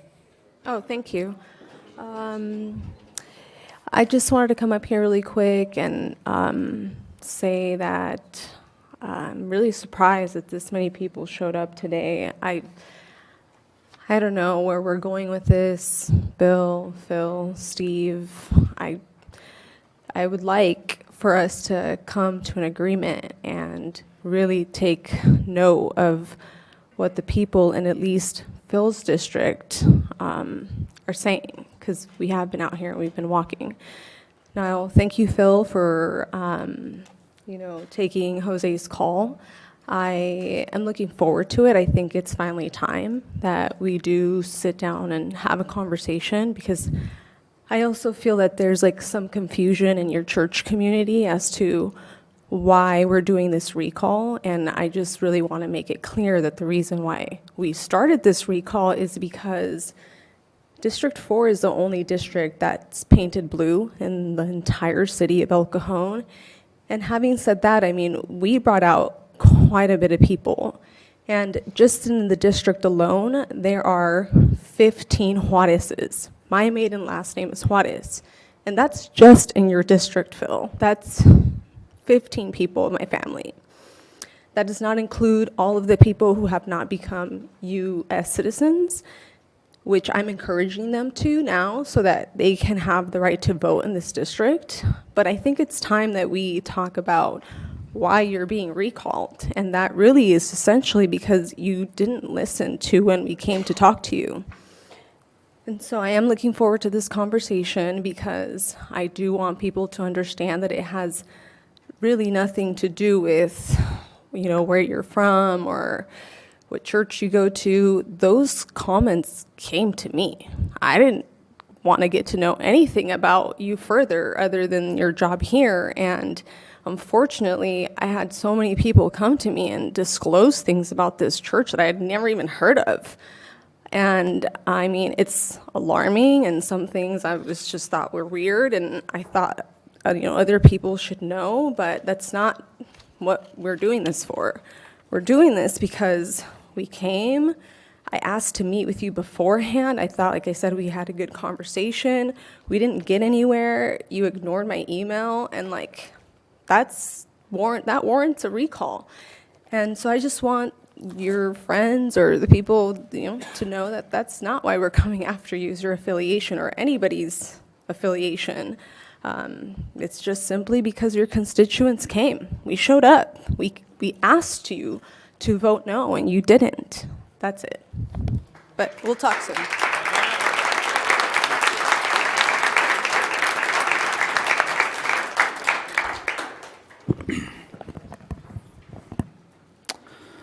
Hello, my name is Zach.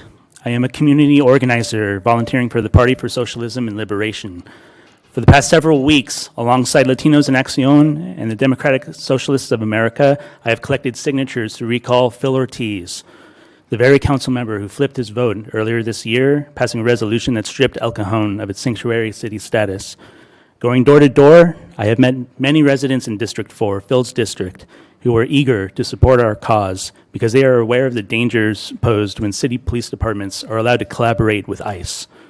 But I have also witnessed two trends when canvassing that I find very troubling: fear and despair. Fear of putting one's name on a petition, a basic right that any citizen should have to use the pen as a basis for free speech. This coincides with a fear that is stoked by the capitalist class through corporate-owned media to instill distrust in undocumented people. The same capitalist class thrives on exploiting undocumented workers using the threat of deportation to keep people in line. And the despair I've witnessed comes in the form of a pessimism that nothing can change, where moneyed interests are prioritized over the very people, the working class, who make this city great, regardless of their citizenship status. I found the best way to combat fear and despair is building and strengthening community. Because what is a community? It's when people look beyond themselves to acknowledge the basic humanity within their neighbors, regardless if those neighbors were born in this country or not. Community is when people are willing to defend their neighbors with the complete understanding that their neighbors will do the same for them. So just a couple days ago, I registered some new voters. The very first thing these members of the community did as newly registered voters was sign the petition to recall Phil Ortiz. I encourage everyone to volunteer. I encourage everyone to volunteer with the Party for Socialism and Liberation, these 5 excluded. You can talk to me after this meeting, and we will continue strengthening this community as we pressure El Cajon City Council to respect SB 54 and return El Cajon sanctuary city status. ICE out of El Cajon.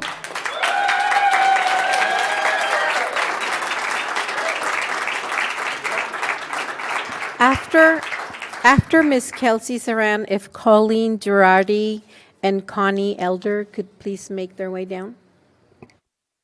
Hello, Mayor Wells and Council. My name is Kelsey Zaran.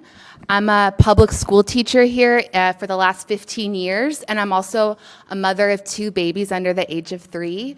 My family, we are members of the Water Conservation Garden, and you will find us once a week at the local library doing Mommy and Me classes. All that to say that I am here only because I love my neighbors and my students and my community, and that's why I felt compelled to speak for the first time ever at a city council meeting. I think it's fair to say that a council that makes decisions on behalf of its constituency should do it rooted in the desire of the constituents and also in data. And I see no evidence that the council met those burdens when snubbing SB 54. Mr. Wells, in interviews after the city council meetings, I've seen you give some reasons about snubbing SB 54, saying that it makes our community less safe, but we know statistically this is untrue. There have been many studies about sanctuary city policies that actually make our community safer.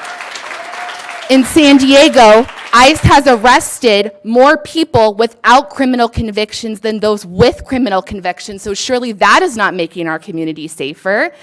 And there are dangers that we face in supporting ICE or Border Patrol making these arrests. Many deaths of both migrants and innocent bystanders have been caused by traffic collisions from high-speed chases. Recently, within the past few years, a 19-year-old U.S. citizen was killed after being chased by Border Patrol and flipping his car and dying on 2nd Avenue. This is what constituents wanted, right? Because they primarily voted for Trump. But as we know, recent state and nationwide polls show that the majority of Americans disagree with Trump's immigration policies. I would like to talk to you about the impact this decision may have on our students. While others saw declines in enrollment, Cajon Valley saw an increase in 1,500 students, and almost 60% of those students are new to the United States, Mr. Wells. The district LCAP, which is the 3-year plan, that shows the school district's plan for our students.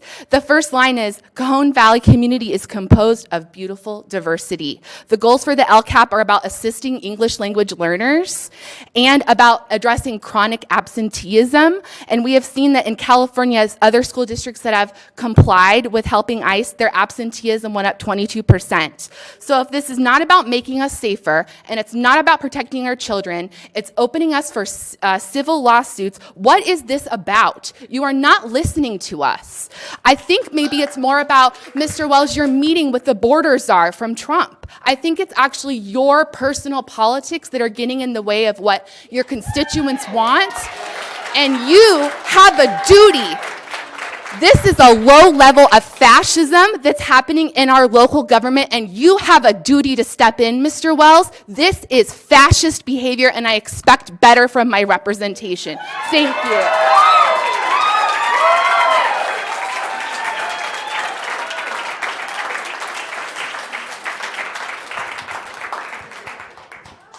Good afternoon. My name is Donna, and I'm not a public speaker, so I am speaking from my heart. I don't know if you're asking the El Cajon police to help with the ICE if you're going to have them here, but it seems to me that we need to talk about the human toll that all of this is going to take on all of us, the police, who do thankless jobs every day that they go to work. They give up their lives to help us, the citizens of El Cajon, not to be used as anybody's police force. And it is just horrible that people are being taken off the street just because they're Hispanic looking or whatever, or brown. What are we supposed to do? Walk around with our birth certificates and passports? We already walk around with ID on us anyway. So why put everybody through this? So El Cajon we're not a rich city, and we have many, many problems that need to be addressed, like the homeless situation, which is going to get worse with the economy. We all know that. Senior citizens aren't going to be able to afford to live here anymore, so what? I'm seeing more and more seniors out on the street, which is heartbreaking. Now, I don't know what the law is about any of this, but, you know, using our police, people are going to be afraid to even call them. So if ICE does come here, they're not going to stop at restaurants or Home Depots or Walmarts or any of those big places. They will go to our schools, even if they have to try to arrest the children just to get to the parents, because they're going to know when the kids are let out of school. I live by the Naranka School, and if they come by there, between Mullison and First Street, there's a lot of houses, there's an elementary school, and there's a church.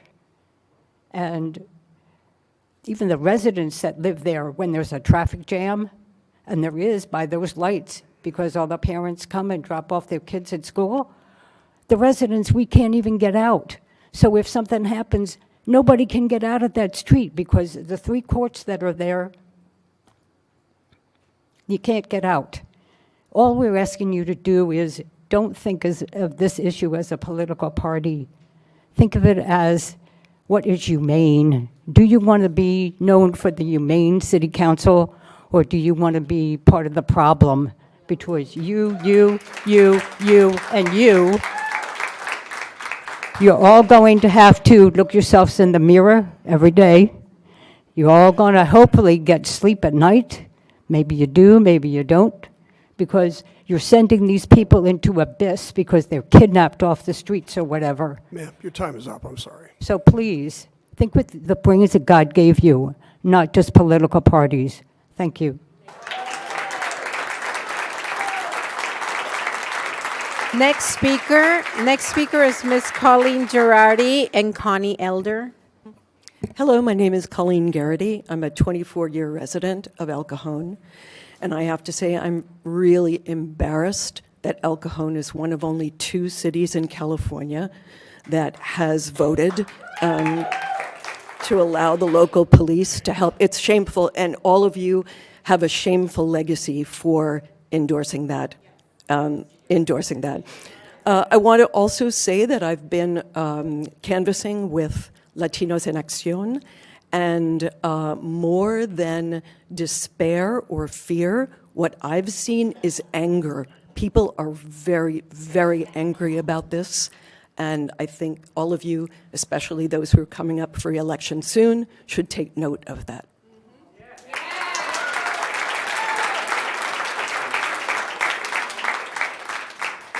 After Ms. Elder, can we please have Mr. Sergio Conti and Patricia Burnt lined up, please? I have some materials, some letters that have been written by El Cajon residents to the City Council. I'm Connie Elder. Why?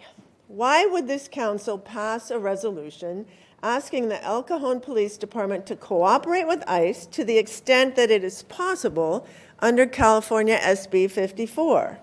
This resolution is meaningless, it is toothless, it is just silly. What you're saying is that the police can follow California law and they need to make sure not to break California law. So why would the council introduce such a hateful, divisive resolution that really says nothing and does nothing? A resolution that has rendered up to 1/3 of its constituents fearful to open their doors or shop at local businesses. A resolution that keeps children away from our schools, which will ultimately result in a decrease in your school budgets. In the last decade or so, this city council has gone to great lengths to improve the reputation and attractiveness of El Cajon, moving thrift stores away from downtown, bringing in new upscale restaurants, erecting a new sign spanning Main Street, working with the homeless population. This resolution threatens to negate all of that work. People from around the county that aren't going to be coming to the cool new restaurants in a community that has declared its allegiance with ICE. The only answer I can come up with is that you wanted to be the most mega of all cities in California.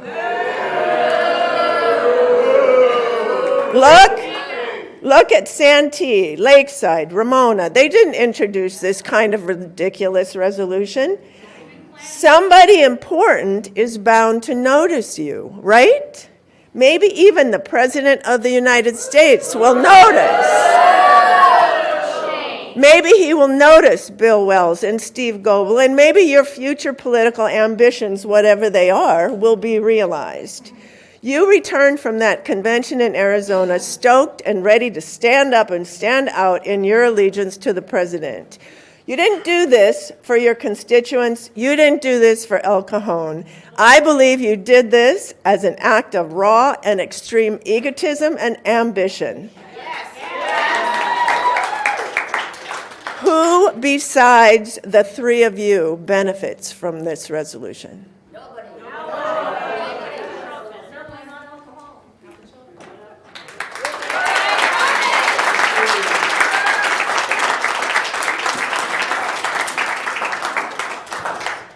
Mr. Wells, before my time begins, next time can you start with the general comment, because the people from TV are here, listening. You can talk the other matters after the general comment, because this is very important for us and for the TV people. They need to be at 6 p.m. in the news, okay? If that's possible.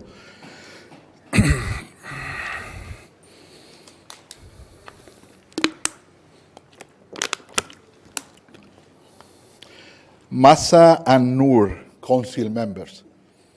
I greet you in Arabic today, not just as a gesture inclusion, but as a reminder that language is not a threat.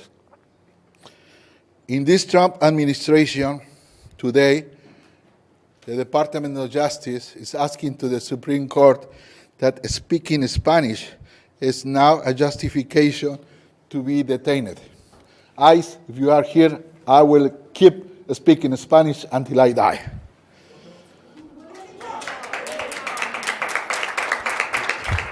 It's the language of my grandfather and my father, and I'm proud to speak Spanish. And I wish you can understand when I speak Spanish to you. My name is Sergio Conti, and I represent Fuerza Hispana del Cajon. I stand before you not only as an advocate, but as a voice of thousands of Hispanic families who live or call this city a home. As you well know, 30,000 Latino residents live in El Cajon, according to the census 2020. We, the Latino, deserve dignity, respect, and access to opportunity regardless of language, race, gender, or immigration status, because we are also human beings. You were elected to serve to all the community, not just the wealthy, not just the privileged, and certainly not just the white. Let me be clear. If you can treat someone with dignity and respect, then get out. If you can treat someone, man or woman, with dignity and respect, then get out. If you demean someone for the color of their skin or the language they speak, then you need to get out. This is not my words. They were spoken by Lieutenant General Jay Silverine in the U.S. Air Force Academic. But they apply here, too, because the city belongs to all of us. And dignity is not an option. It's not optional, Mr. Ortiz.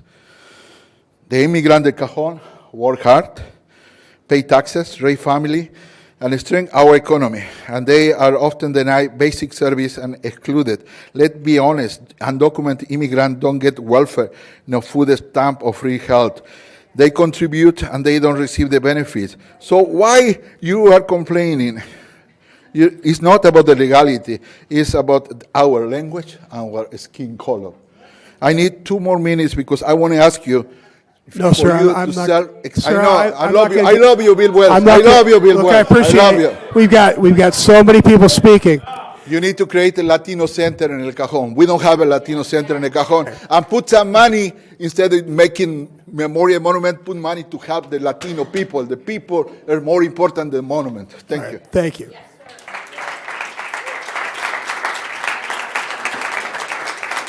Next speakers, please. If we can have Patricia Burnt, Joanne Pastori, and Tariq Asfour, please.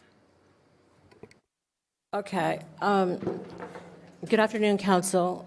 Thank you for all of you who are trying to do your best for all of us, those of you who are doing that. My name is Patricia Burnt. I'm a certified public accountant, and I work for the public as well, but not in the government capacity. So I live by a code of ethics and what's right by the law, okay? So in doing so, I work with titles under U.S. federal laws, and I looked up one for immigration of the Title 8 Code Section 1373. It talks about how the federal government does not have to give any money to the sanctuary jurisdictions.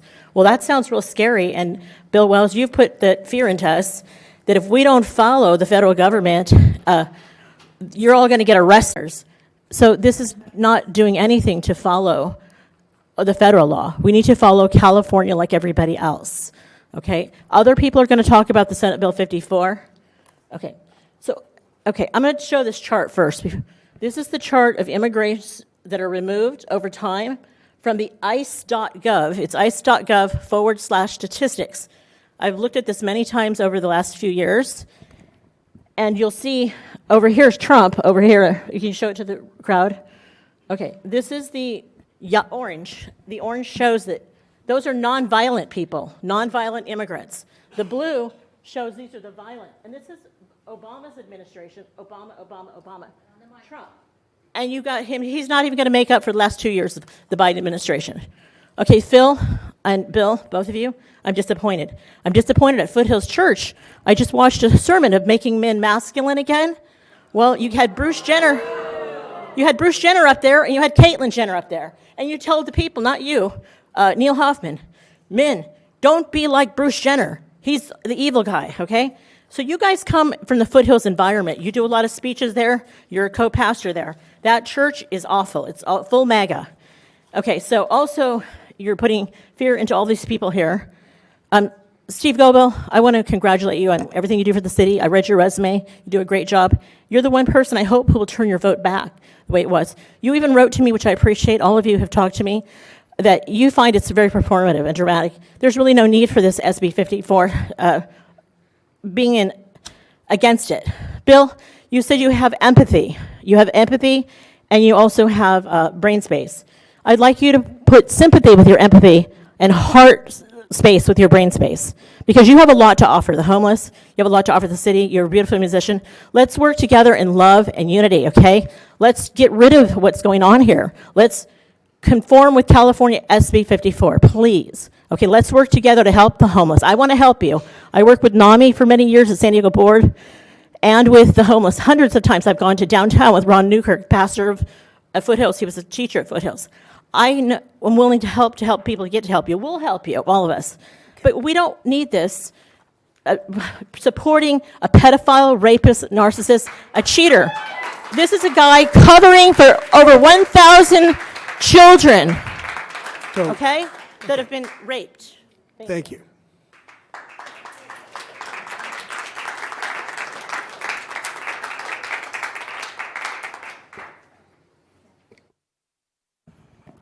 Hi, I'm Joanne. I'm a grandma of 8. 6 live in El Cajon and nearby. On this past Sunday, we went to SeaWorld, and I saw the opposite of ICE raids.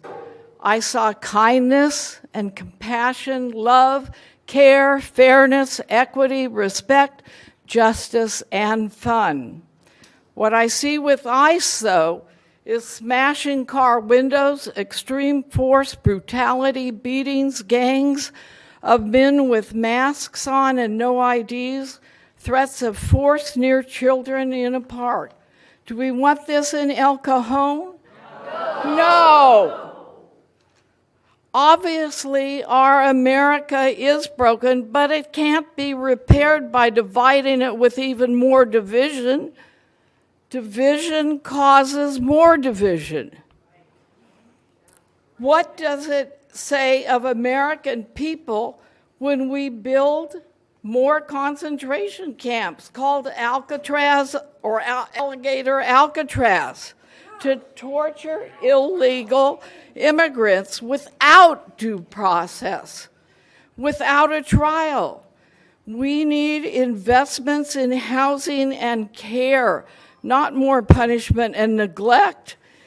Every kindness can ripple out, transforming our culture from one of division into one of compassion, respect, caring. We can keep our borders secure without becoming Trumpian monsters, because bullying and lying are not American values. We have great family values in El Cajon. No ICE in El Cajon. I have one more story, and it's a very personal story. My in-laws came from Germany. They immigrated in 1954. My father-in-law was a prisoner of war in Siberia, and he walked from Siberia at the end of the war to Germany. He made it.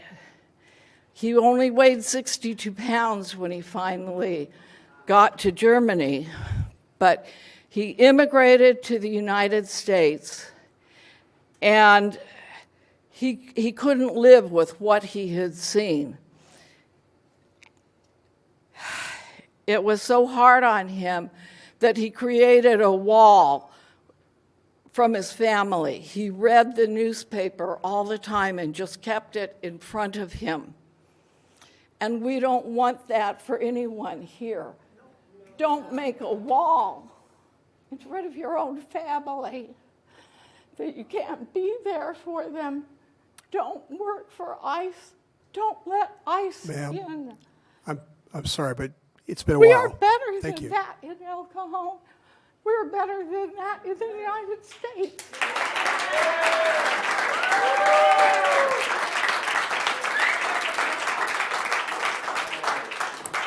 Excuse me, after Mr. Usfor, can we please have Taylor Abil and Marianne Ostermeyer? Okay. First, I want to thank God. Second, El Cajon City Council, thank you for having me here. I am Tariq Asfor.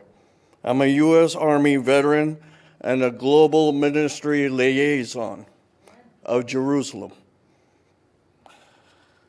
As I know for a fact, our beloved Palestinian Jesus Christ of Nazareth would be ashamed, as we have to take the time to ask for full support of SB 54, as many of our relatives and their friends living here in El Cajon are now terrified and scared from all law enforcement and ICE, who were promised path to citizenship with their families as they assisted years of U.S. service and men and women to be kidnapped now at any given moment as they see local law enforcement just driving by them.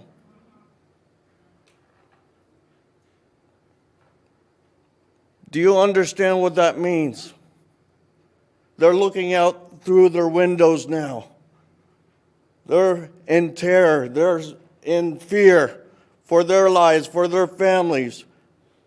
They have been lied to.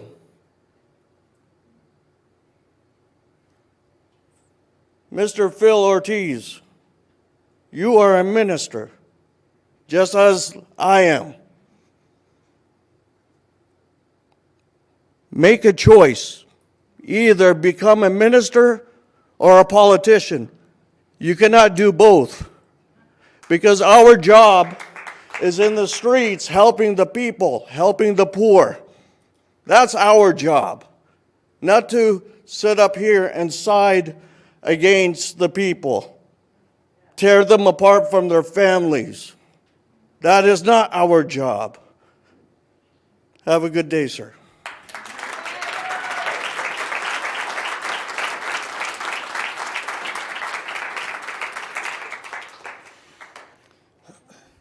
Good afternoon, Mayor and council members. I truly believe that you are good people trying to do the right thing. I've supported some of you in the past, and as a resident and business owner, I've personally benefited from your direct help in my own neighborhood. It is out of a deep concern for justice and public safety and moral integrity that I now urge you to reconsider your posture of cooperation with ICE.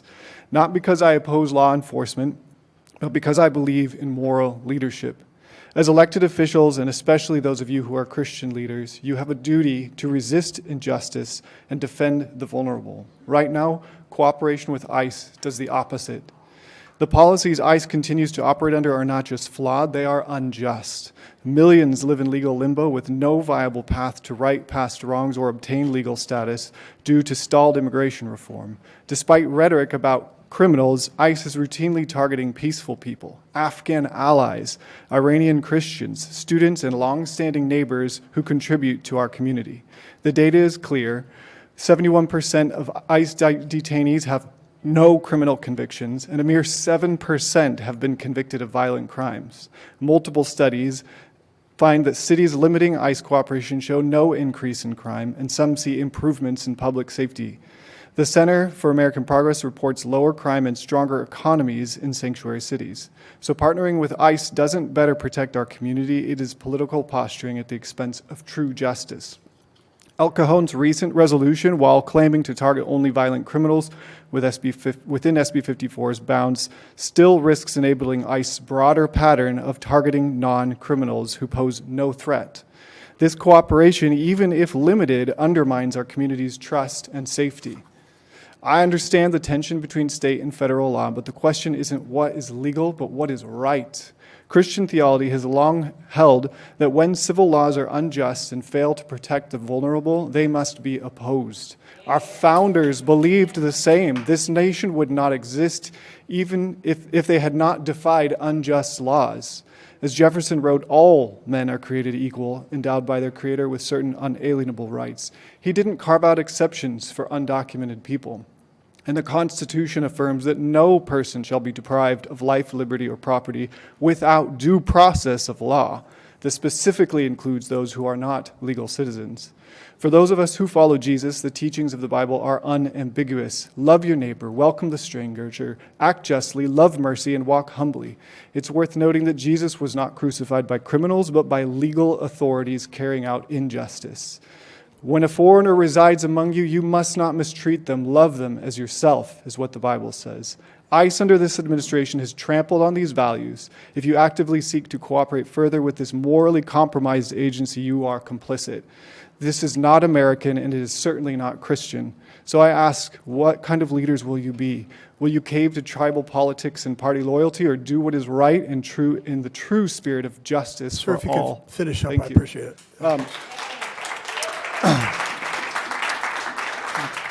It is not legal compliance that defines us, it is moral courage. Now is your chance to lead with both. Instead of cooperating with ICE, lead by strengthening community trust, uphold SB 54's protections, advocate for real immigration reform, and support programs that help immigrants navigate the legal process without risking detention and deportation. Thank you.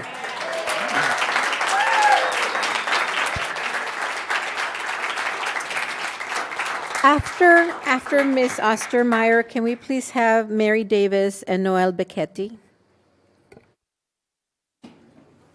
Dear City Council members, government representatives, and audience members, I come before you today as a very grateful constituent relating to previous interactions with you, with the leaders of El Cajon. I am thankful for your present support and come today in peace, but let's talk ICE and the El Cajon Police Department involvement. ICE officers will be making a lot of money without major kinds of training. There is no age requirement because age does not matter to the recruiters as far as the upper age limit. Okay? Our taxpayers are paying them up to a six-figure salary. They're getting a very large signing bonus. Student loans forgiveness is on the table, and hefty overtime is being offered for deportation officers. With all this monetary infusion, $150 billion, this administration is putting in place to recruit and implement ICE activities. Why should our city sacrifice the integrity, community relationships, and overall mental and emotional health of our police officers? How fair is it that we are asking our police officers to do the job of ICE officers? Have you offered bonuses to the new recruits of police? Has the city of El Cajon offered free loan, forgiveness? I don't think so. So why are we, the five of you, making the decision that we should be having our El Cajon police officers do the job of ICE? It's mind-boggling, okay? Our officers all the time deal with a very diverse community. And they do a damn good job of diffusing some pretty volatile situations. Why on earth would you even consider jeopardizing these relationships? They've worked so hard over time to develop this. Walk within your communities. Listen to the different languages spoken. El Cajon is not a white community. Okay, that's the reality. You saw business owners here who have infused a lot of money to help the city of El Cajon. So I just don't understand your logic at all. Why would you place our officers in an emotionally bad situation as families are being separated? Seriously, ICE officers sign up for this type of situation. El Cajon police officers do not. El Cajon police officers have extensive training. They do, and you know that because you see all the applications. ICE officers don't have this same training. Why would you put them on the front line with ICE officers? I just don't get it. Supposedly we'll have a $3 million deficit next year in our city. Why would we use our money to finance ICE? You all on the city council are problem solvers. I have seen how you can resolve problems. So I ask why you think it is a good idea to have our El Cajon police be the lackeys of ICE. Why would you even consider putting our officers in play to help ICE do their jobs? Ma'am, could you wrap up? This is not El Cajon police officers' job. They have far too much to do instead of being the people helping out ICE. They have a gigantic budget, we have to which stop. we taxpayers will never be Ma'am, able to pay off. I'm I sorry. just don't get it. I'm sorry, we have to stop Okay, now. one last comment. Many of you say Blue Lives Matter. Your vote last time showed you don't give a damn about Blue Lives Matter. Go ahead. Excuse me, Councilman Kendrick wants to say something. I wanted to remind everybody that Michelle Mitchell and I voted against the resolution. It was a 3-2.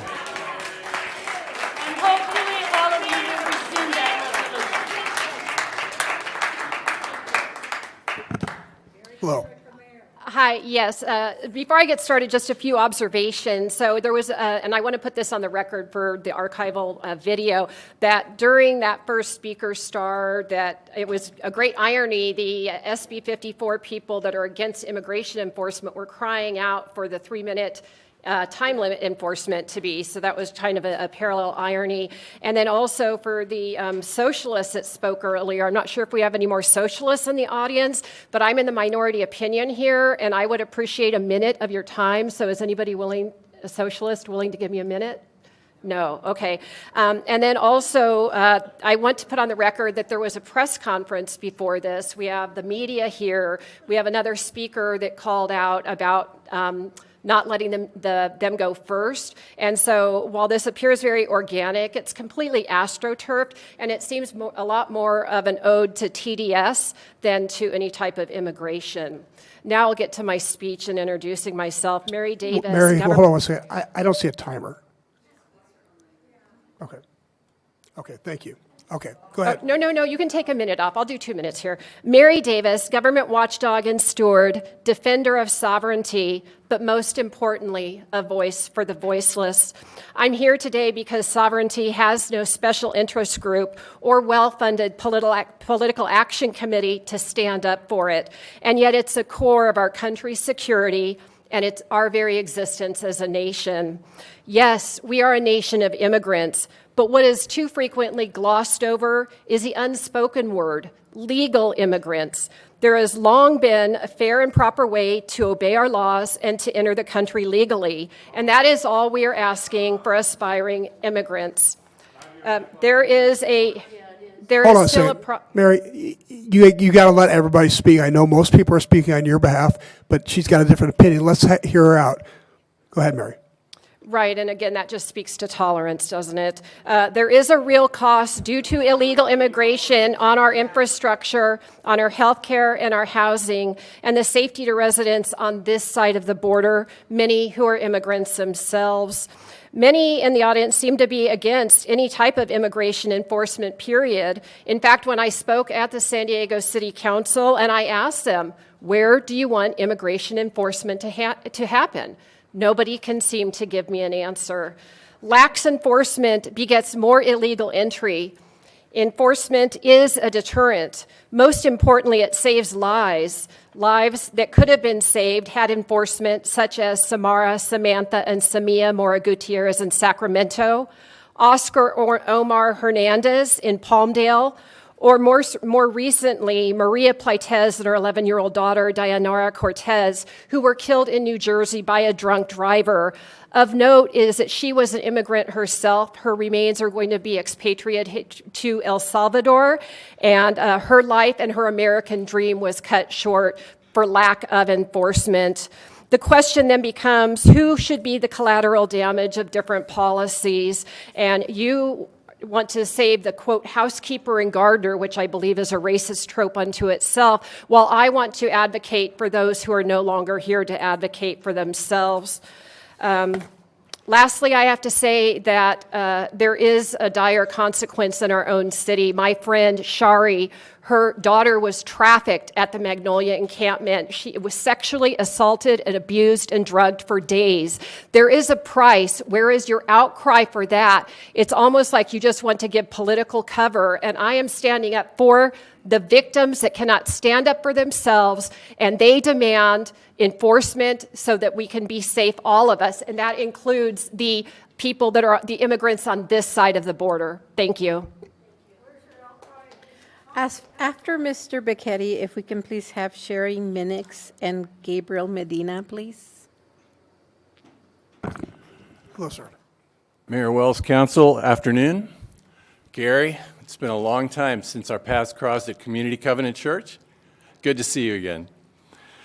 In the fall and winter of 2020 to 2021, my church, Community Covenant Church in El Cajon, was grappling with the dilemma of how to be the church in the aftermath of the murder of George Floyd and the turmoil that our society was facing. In that process, we reached out to the El Cajon Police Department, and I was put in touch with Captain Rob Ransweiler, who at the time was the captain in charge of public outreach in El Cajon. We started a conversation. That conversation led then to a Sunday morning in May of 2021 when Captain Rob and Reverend Chuck Price, who is the chaplain for the department, came to Community Covenant, and after our morning service, presented some thoughts, shared some perspective on how the police department was trying to engage with the community, and then answered questions for more than 2 hours.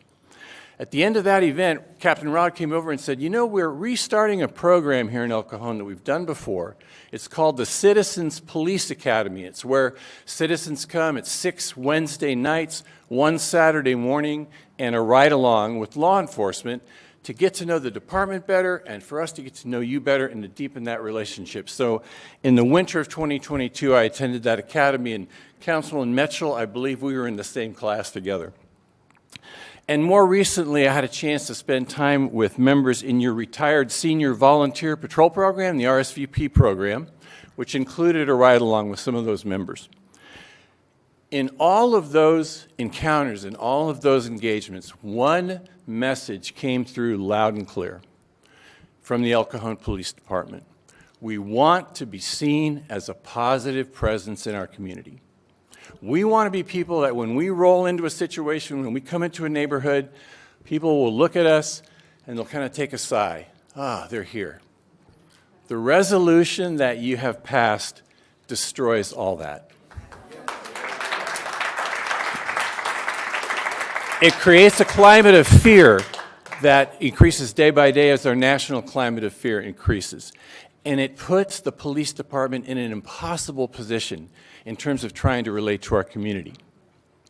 On the other hand, if you're willing to roll back this resolution and bring El Cajon back into compliance with SB 54, you will send a powerful, positive message to this community. You will say, the city government listens, the city government responds, and the city government cares. And you will send a powerful, powerful message of support to the men and women who serve and protect our community through their service in the El Cajon Police Department. Thank you.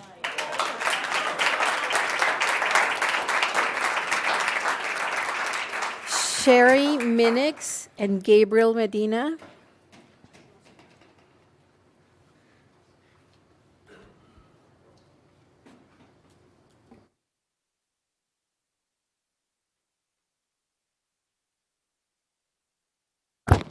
I'm Sherry Minix.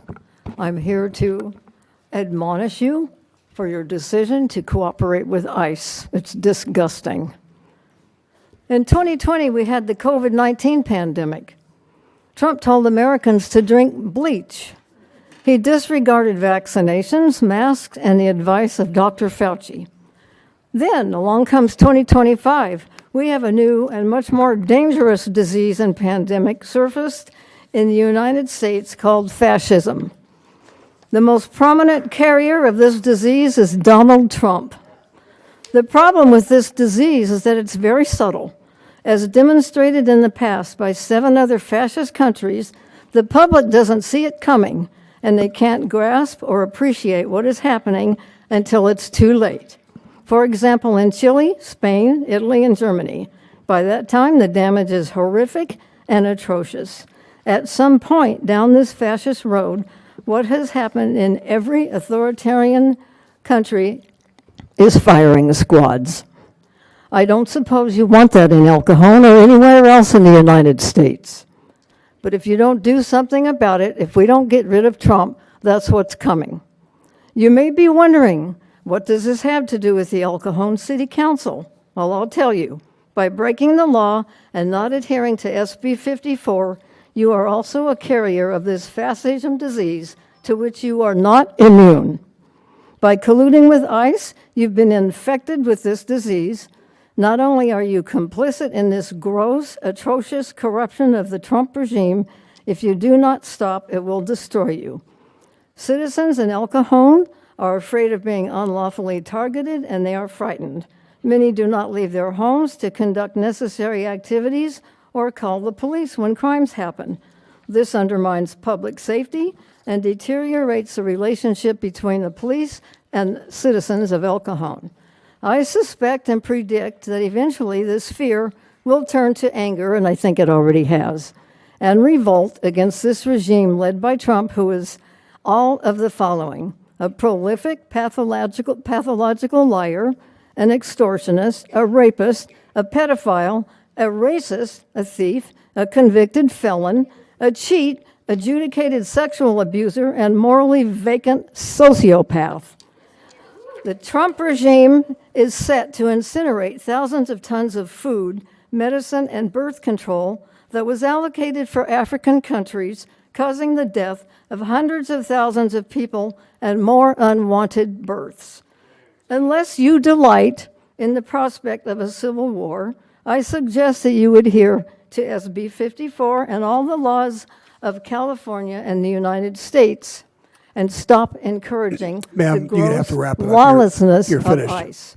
I have one more thing to say, to quote Jasmine Crockett's statement to Clarence Thomas: power is rented and the people are the landlords.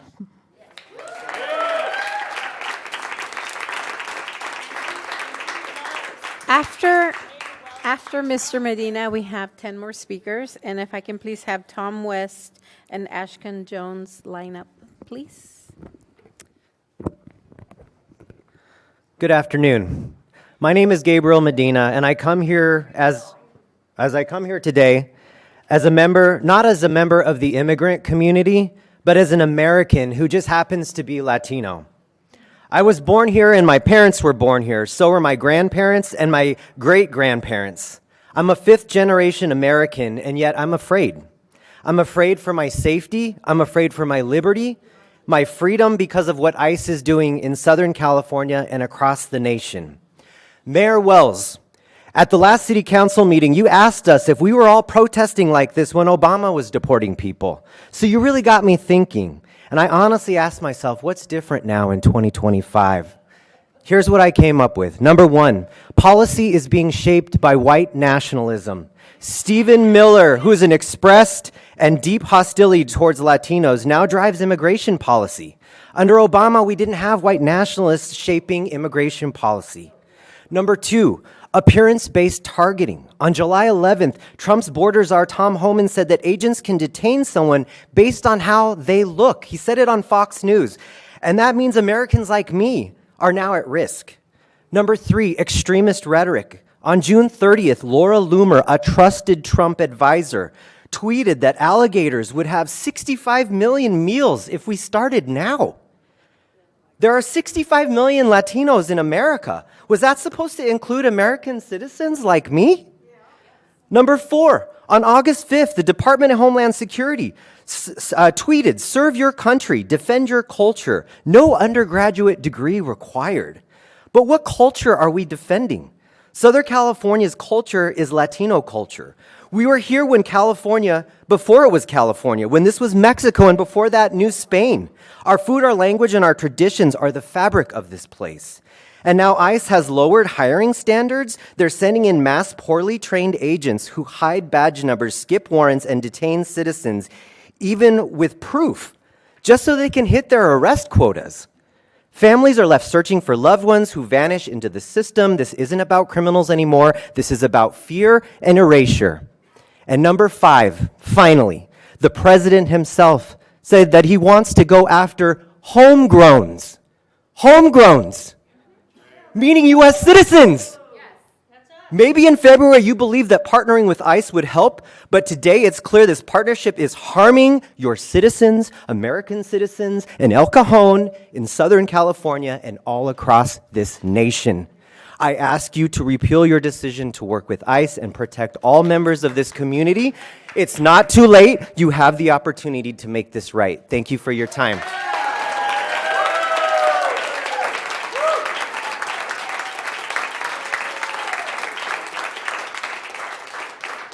After Mr. Tom West, if I could please have Ashton Jones and Tricia Luke. Hi, my name is Tom West.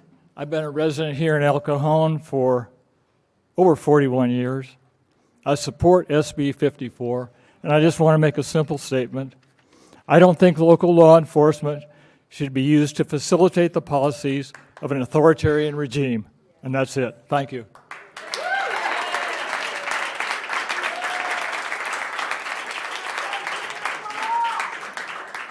I believe Mr. Jones has left the chamber. Ms. Tricia Luke and Jesse Constansko. Mayor Wells, council members, staff, and fellow citizens. At this meeting 2 weeks ago, my friend Connie Elder expressed her outrage over the racial profiling that ICE is using to kidnap people off the streets. And she protested that here in El Cajon, you are violating SB 54. As she left the podium, she was shaking with outrage.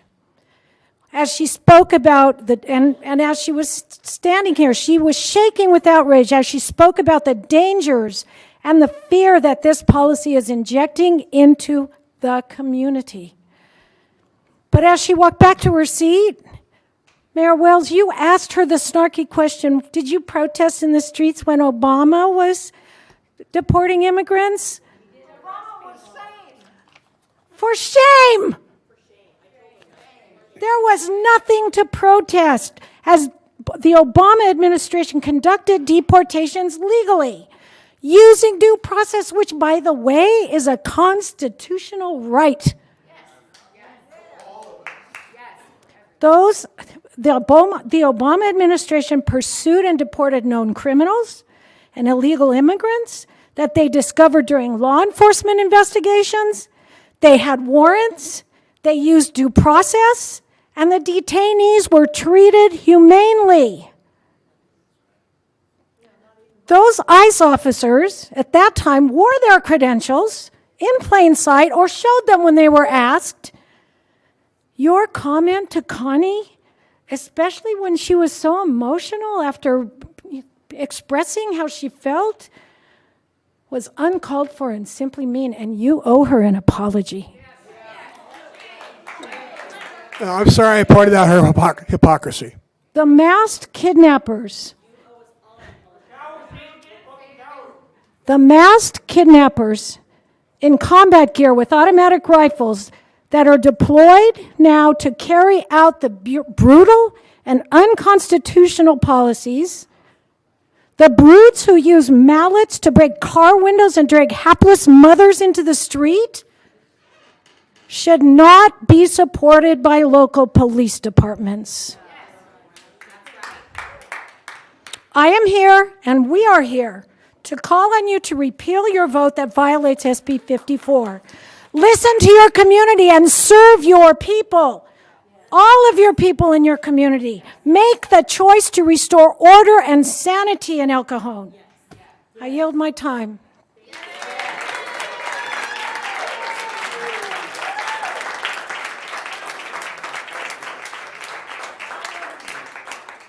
Mr. Jesse Constanco and Deb Farron.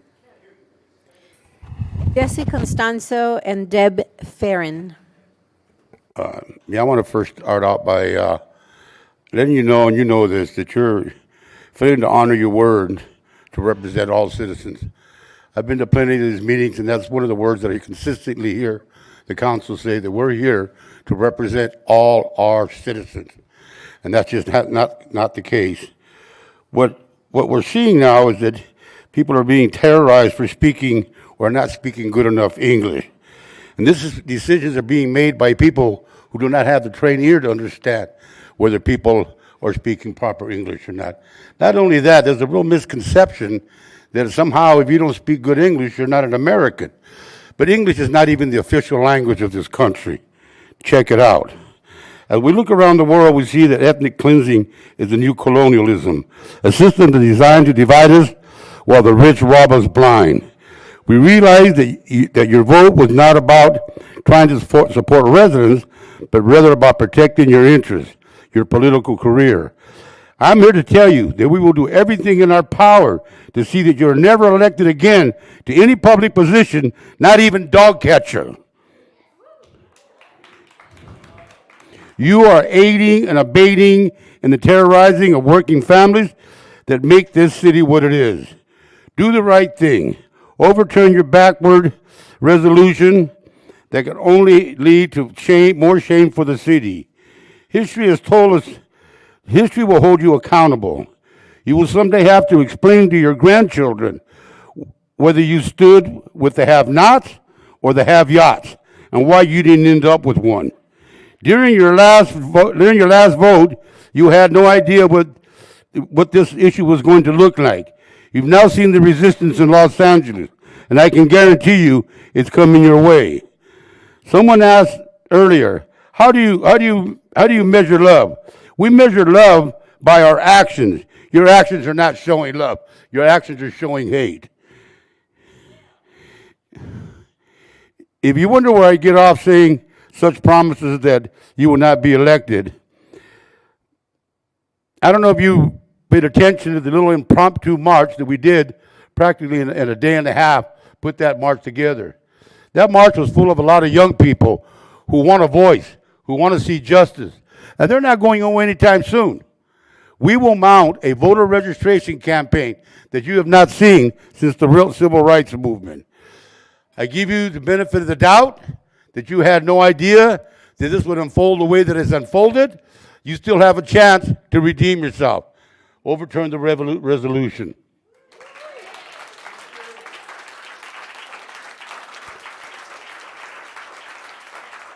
After Ms. Farron, can I please have Jose Cortez and Rin Corday?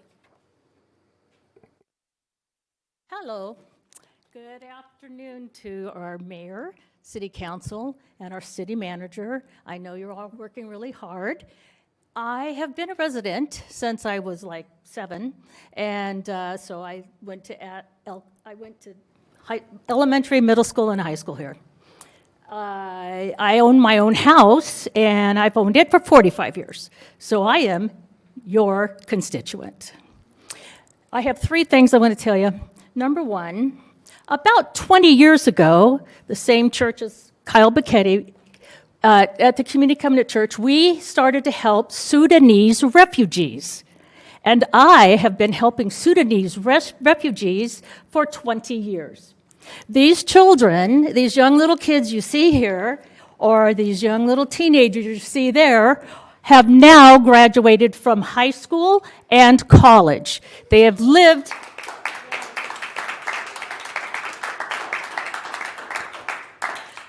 These young adults are afraid to come here today. Why? Why are these young adults, my godchildren, at least 15 of these children are my godchildren? Why are they afraid to come? They will not go anywhere where they think somebody might accidentally pull them off the street. That is heartbreaking to me.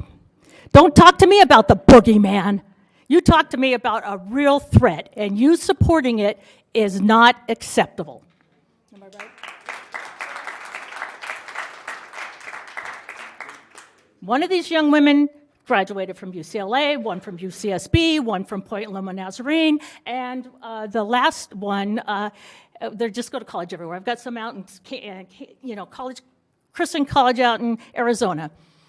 One of them just graduated this last summer at USD as an attorney.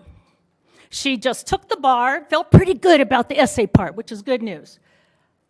I asked her, come and speak to city council today. You're a refugee, you have something to say. She said, no, I don't want them to have my face. I don't want them to have my name. So I'm not telling you their names. I'm passionate about this. Anybody who is black, brown, or different will be racially profiled by ICE, and I need my El Cajon Police Department to stay neutral on that issue.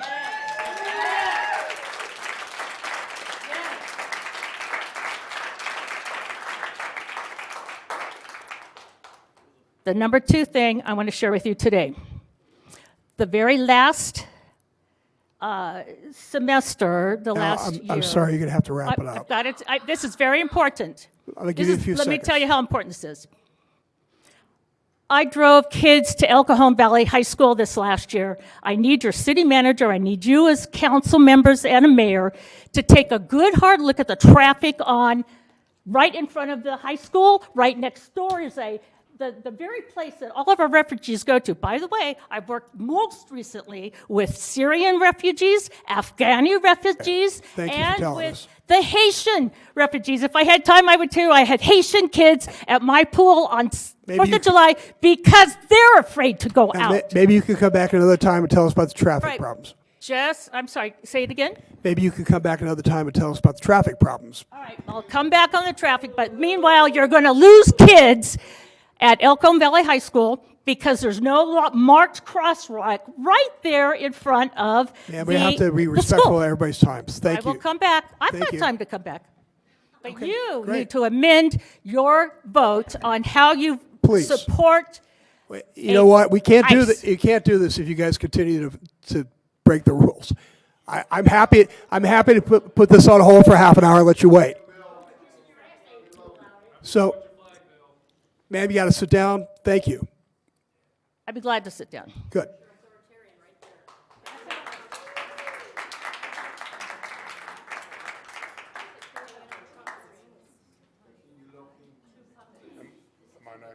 Yeah, you're next, I think. Okay. Hello, everybody, City Council, Mayor, staff. As you can see, for the last couple of City Council meetings, the majority of the body has been made up of constituents who are very energized around this very important issue. An issue that has been pointed out multiple times to be really not in the best interest of the city or the people of El Cajon, but really it seems to be just a miscalculated political venture to try and further a very selective career. So I really wanted to take my time today because you've heard me talk. I'm in District 3. I've lived here for 35 years. I plan on living here for another 35 more. My family all live here in El Cajon. And the fact that we've had to come since February and have these conversations over and over again with facts, with data, appealing to not only just the morality and the humanity of the 3 people, I want to make sure to carve out the people who did vote with their conscience and in the interest of El Cajon, at mine, the 2 people, Michelle and Gary. But I mean, it's gotten to the point now where even just reaching out to the city council to get a meeting, to have these community leaders, faith leaders, people, only 2 of the 4 that I reached out to actually responded. And I think that the fact that so many people can show up, how many people here are paid activists? No one. How many people here, like myself, live in El Cajon? Oh, okay, we can see the facts. We can see the reality. This is not like an outside astroturfed movement. If anything, you're the one astroturfing our needs by stepping outside of what we need and what our interests are. So please, for those who responded, thank you. Thank you. I really do look forward, and I want to give people the grace. We're all from East County. I want to have that good faith sit down and conversation. For those who haven't, please consider having that conversation with these community representatives, because we desperately need to roll back this resolution and get back to the business at hand. And for those who have agreed with us, we will desperately need you to put this on the agenda, because if we can get Phil or Steve, I'm not even thinking about Bill because I don't think there's anything, fact or whatever, that will change his mind. He's made his bed and he's willing to sleep in it, regardless if we all go down with the ship or not. But if one of you two is brave enough to do what's in the best interest of El Cajon, what's in the best interest of my mom, and the best interest of our families and our friends, then we need you to put it on the agenda. We need you to just get this out of the way so we can go back to the hard work, so we can go back to organizing our communities. That's what we desperately need. We don't need more grandstanding. We don't need more, false equivalencies. We don't need more, of these fallacies being presented by Bill Wells. What we need is real action on this. We need real coming to the table, and we need to see what's the big picture, not just what's going to impress Tom Homan, what's going to impress Donald Trump. We need to see, when that's all over, how are we all supposed to live together if we can't even agree that people deserve human dignity?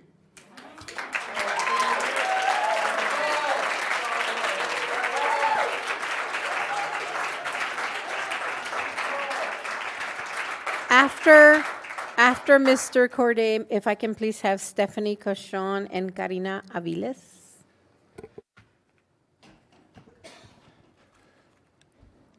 Thank you. I think you called my name. I'm hard of hearing, but Rin Corbett. Thank you. Okay. Thank you again for listening to us, the people.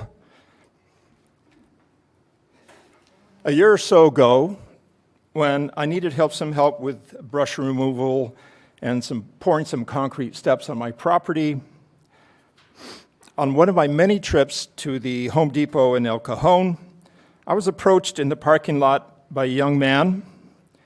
He asked me in halting English if I had any work for him. Because my Spanish is very poor and I detected a hint of another language in his speaking, I brought out my 50-year-old French from high school, and we struck a deal for him to help me with several days of heavy lifting in return for a decent hourly wage. I never asked him for his immigration status or documentation, but he did share that he was from Port-au-Prince and had left a good job as a university biology professor because gangs had threatened him, his parents, and had attacked his younger sister. So he fled Haiti, the failed state, with his brother in the hopes of building a new life for himself and one day helping his family reach safety.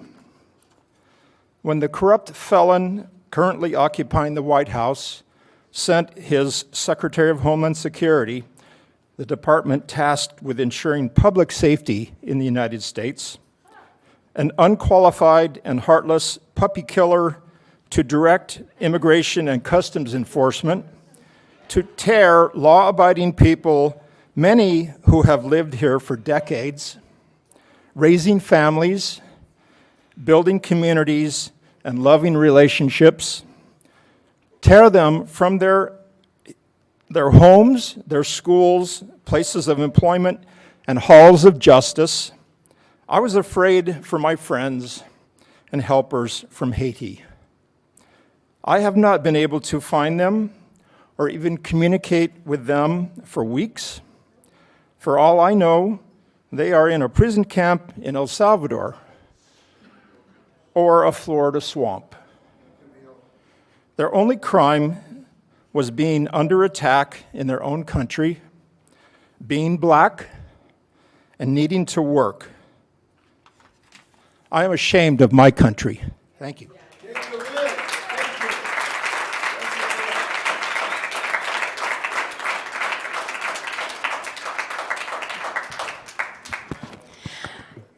Hello, my name is Steph Cajon, and over the years I've worked for different organizations that promote peace and justice, and I'm happy to be working with Latinos en Acción since this problem has started in El Cajon.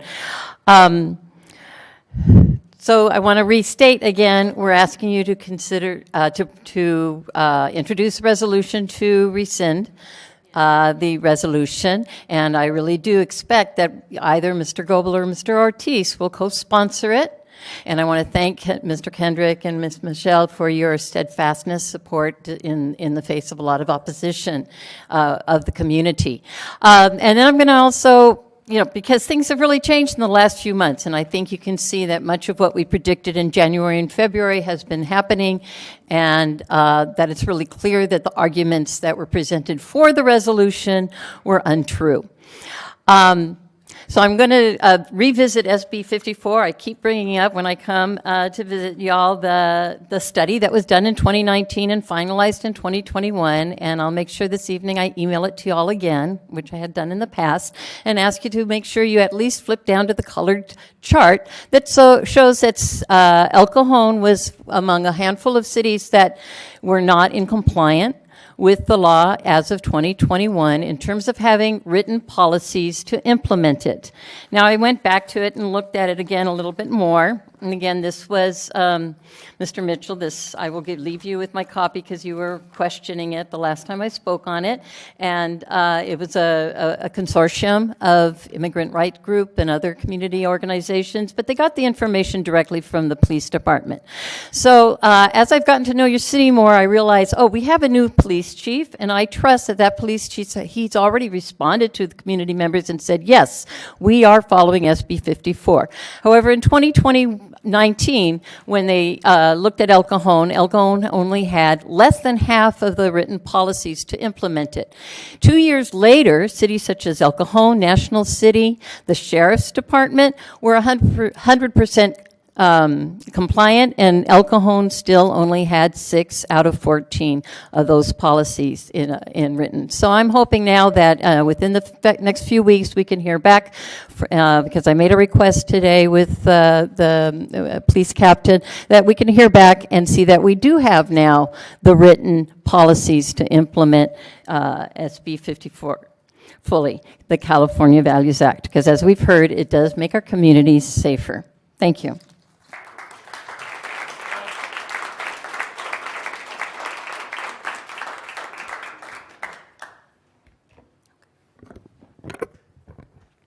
Hi, my name's Karina. I've been an El Cajon resident for about 2 years now. So this new resolution to work with federal immigration officers is alarming and disappointing. ICE lacks humanity, respect, and dignity for human rights, and this city council is making it easier for them to act with impunity. You may think that this resolution keeps the community safe, but really it just promotes racial profiling and fear among community members. I am a social worker who has heard many parents say that they have stopped going to the doctor, taking their children to the doctor. Phil, you have kids, maybe you might resonate with that. Like, imagine if you had to stop taking your kids to the doctor because you're afraid of getting taken away from them. I know, you look so annoyed and over this, but this is part of your job. Thank you, I appreciate that. Taking their children on outings and running any other errands because they are afraid they'll be abducted, or even worse, being abducted in front of their children. This resolution is creating barriers to access among our most vulnerable populations. Many people are not receiving the Medicare they need, the medical care they need. Many cannot go to college because they're afraid to go to the DMV to get an ID, and I am here today to speak up for them. It is so frustrating that it is my job to try and help people, to connect them with resources, and I can't because the system is working against us. Okay?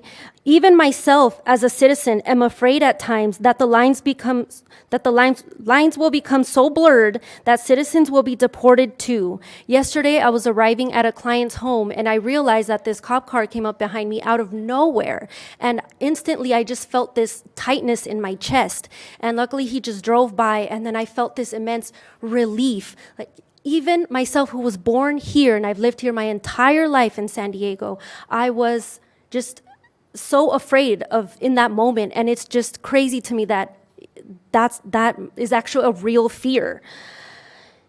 Anywho, it's terrifying to think that a simple errand to the store could end with being abducted by people who are wearing unofficial law enforcement vests and or uniforms and being taken to detainment centers. Our local law enforcement does not need to act as immigration agents. SB 54 already allows for these two agencies to work together when it comes to those with felonies. I'm sure the council can find a better way to keep the community safe. Thank you to those who voted against the resolution. And Steve, please change your mind once again, please. Okay, thank you. power. The last two speakers are Abel Martinez and Fabiola Conti.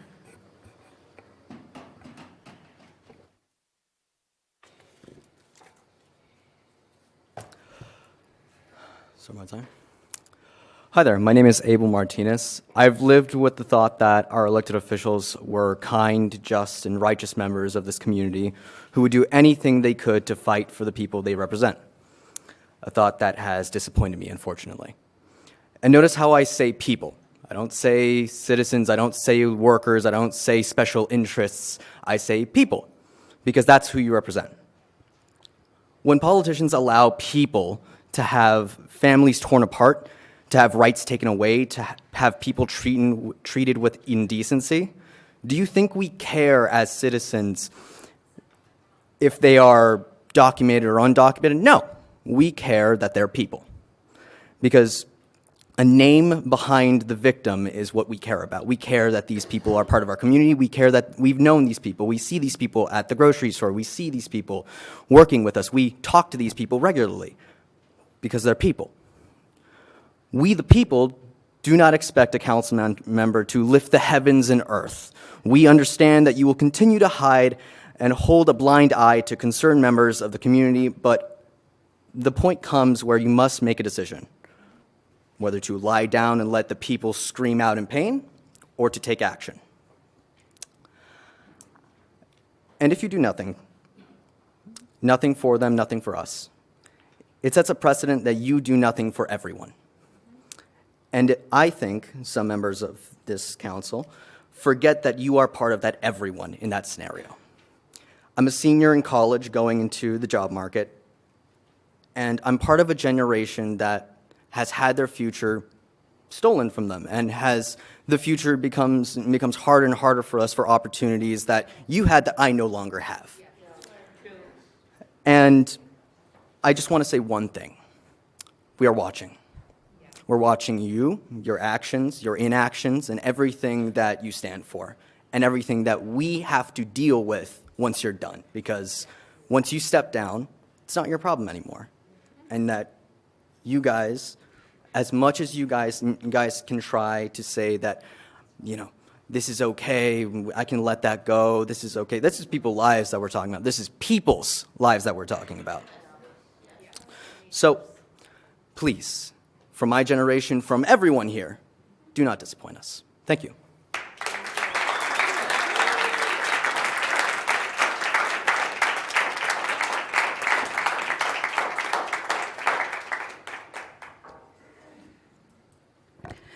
Hi, Mr. Bill Walls. Buenas tardes, ¿cómo estás? ¿Cómo estás? Nice. I'm so proud to speak in Spanish. It's my first language, and I came into this country and I learned to speak in English. It was hard, as you can tell. But I love to be a nurse. I'm a hospice nurse, as you know already. I decided to speak today is to let you know that this week, especially in the past 3 days, I have received information from different people about sighting of ICE agents in various areas of El Cajon. I received message that they were on Magnolia. Probably can be hunters, probably can be Agent ICE. I received message that they were on Washington Street. I received message that they were on Anza Street today. On the mobile park, remember? I don't know if you guys remember the mobile park on Anza Street, close to Manolos. They were back there. These individuals have reportedly been detaining hard-working people. People who are fighting for a dream. They are not criminals, as the woman sitting here that I already left say. The criminal is the one on the White House. The one with felons.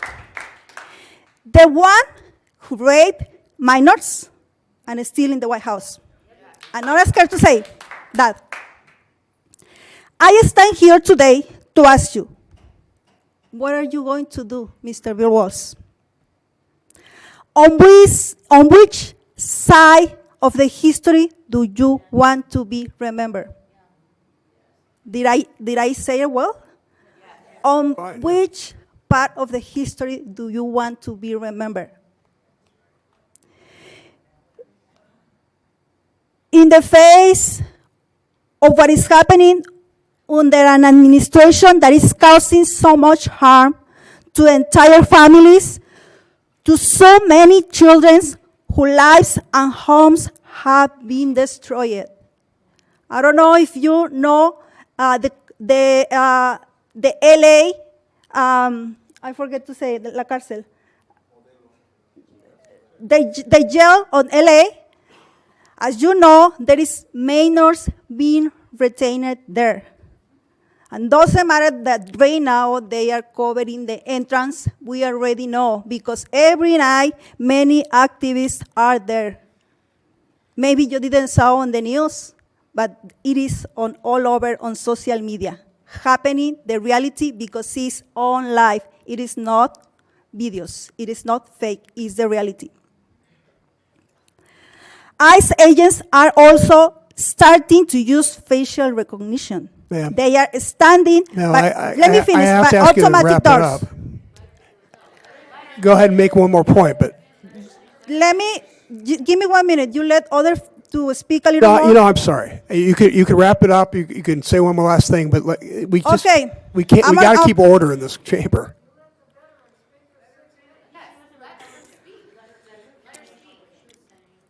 So, do you want to finish, or? President Trump say that we can speak Spanish. I will continue speaking Spanish, and I ask you again, on what part of the history you want to be? Do you want to be the side of this president that is a rapist, or you want to be the one that try to protect immigrant peoples, because probably your family is also an immigrant that came here, and it is the reason you are here. Okay. Thank you.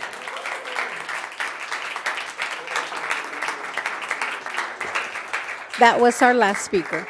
That's it? Okay.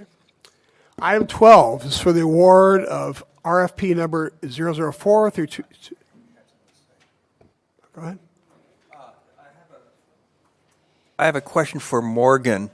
Am I able, in this public meeting, to ask my colleagues if they would call me if they want to reconsider? I guess you just did, so you shouldn't. Oh, can I do that? I said you shouldn't, but you just did. Oh, okay. Anything else? That's it. Okay, I'm going to go back to business then. Item 12 is the award of RFP number 004 through 26. Main Street, Green Street, Phase 2 Design Services. Staff, you tell us about this, please.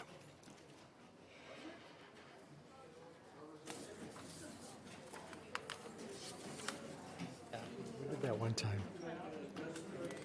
I remember. Duplicate.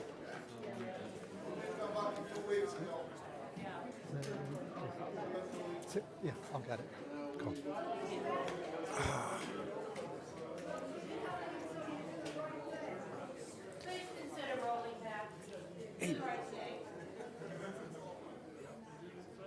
Going for the day?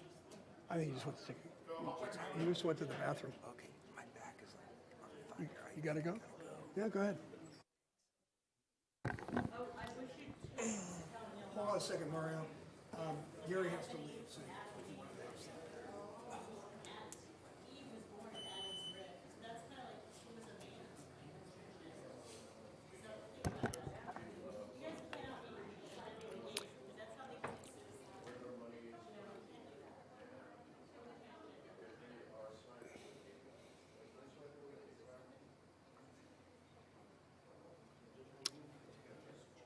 He doesn't feel well.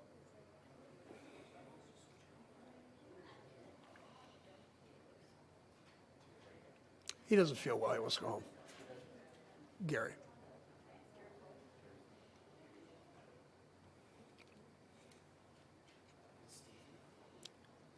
I went to use the restroom.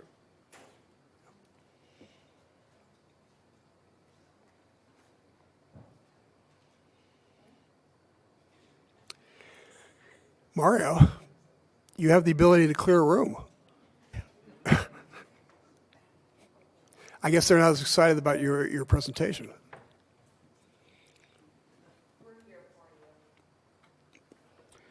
All right. I get started?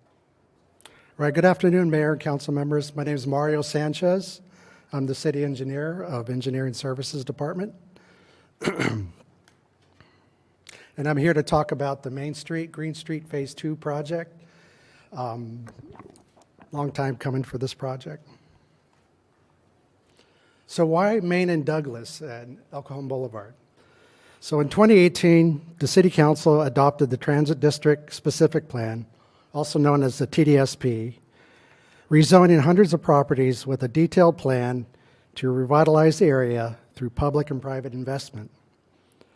A sample of these projects include the 300 El Cajon Boulevard Townhome Development Project, adjacent to El Cajon Boulevard and Johnson Avenue intersection.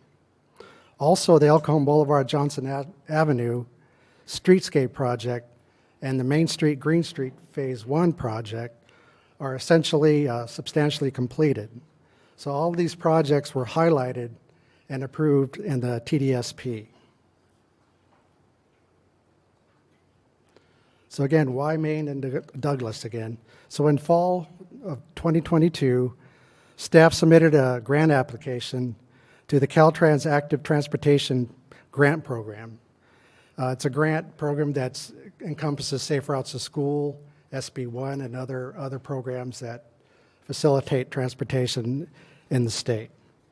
So we applied for this grant since there was a need to reduce the amount of crashes that were occurring at this intersection.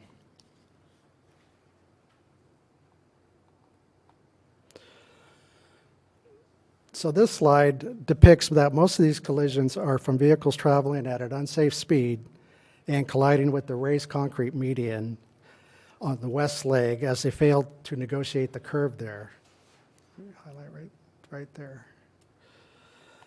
This intersection also has a significant amount of pedestrian activity, and there are 3 schools within a half-mile to a 3/4-mile radius of this intersection. This project will also install wider sidewalks and continue the existing Class 4 bicycle path from Johnson Avenue. So our existing conditions, just to give you some information on what it looks like today, the slide shows a photo as you approach the intersection from the west, and also another aerial view. So the star on the right-hand side is where most of our collisions are occurring. And within the last few years, we had signal poles being knocked down and so forth.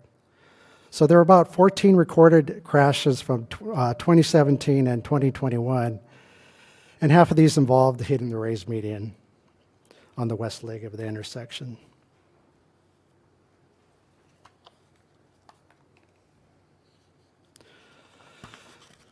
So I'm going to talk a little bit about the benefits of a modern roundabout. The Main Street, Green Street Phase 2 project will replace the existing intersection with the roundabout, and this is just a concept plan. The existing traffic signal with a new roundabout. In addition to revitalizing the TDSP of our city, the roundabout aims to increase the safety of the intersection, and studies have shown that roundabouts can decrease collision rates from 35 to 50%, and serious crashes by 70 to 80%. It also eliminates the cost of routine traffic signal maintenance and other benefits like reduced stormwater runoff and more aesthetically pleasing. Some more features. The roundabout keeps traffic moving by decreasing both speeds and travel times, and the roundabout design, this design will accommodate all emergency vehicles, semi-trailer trucks, buses, and passenger cars. And other improvements include widened sidewalks and drought-tolerant planted parkways and decorative street lighting. So the lessons learned from our roundabout that we just installed at El Cajon Boulevard and Johnson, we'll take that, what we've learned, and put those to this design. So this slide talks about our grant and our local funding match. So in March 2023, the city was awarded a Caltrans Active Transportation Program grant in the amount of $5.984 million. And the city provided a local match of Transnet funds of $816,000 for a total project amount of $6.8 million. I want to mention that this was a highly competitive grant process, and the city of El Cajon was only one of 5 local agencies in the county that received funding from Caltrans and Sandag.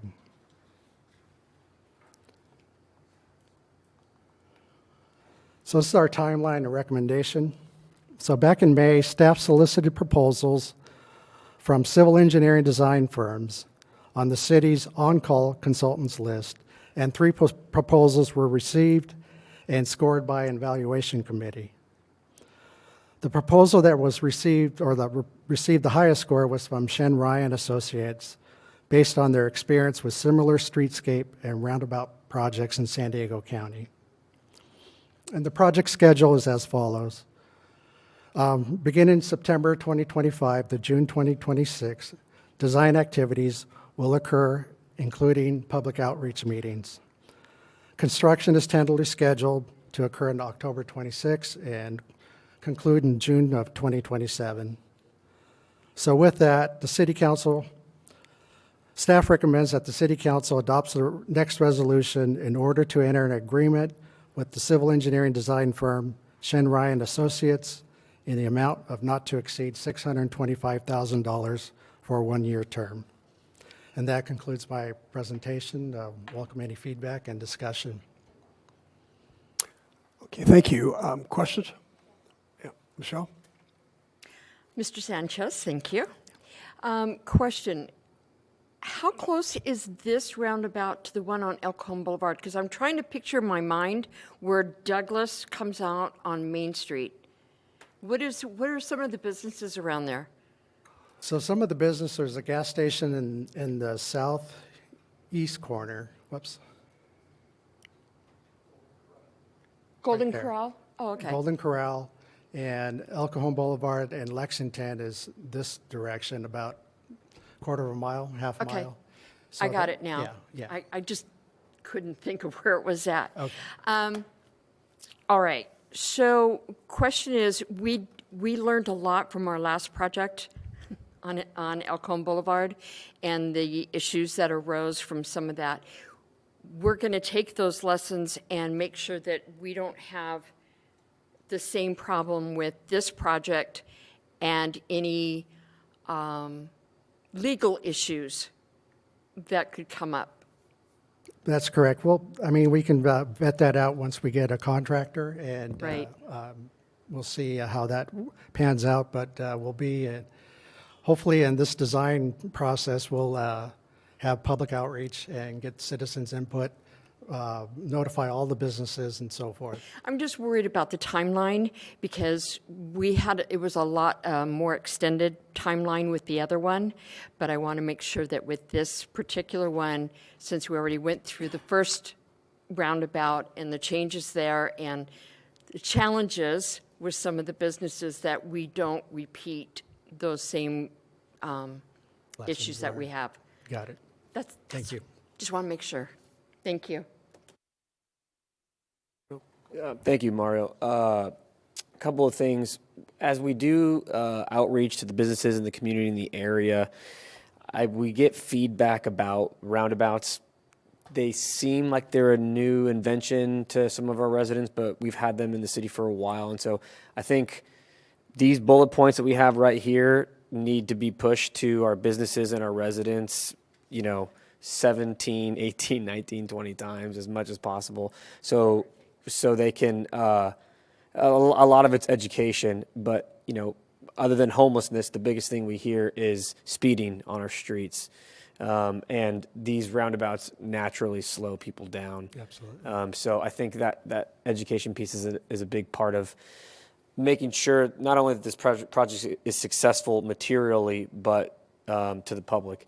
The other question I was going to ask was, there was a term you used, but I know a lot of the residents are going to be concerned about encampments popping up in the middle of it, and so some kind of structural, environmental, landscape design to dissuade, encampments in that nice, beautiful Sure. green area would be part of that bidding process. So, yeah. Okay, we'll incorporate that Thank into you. the design.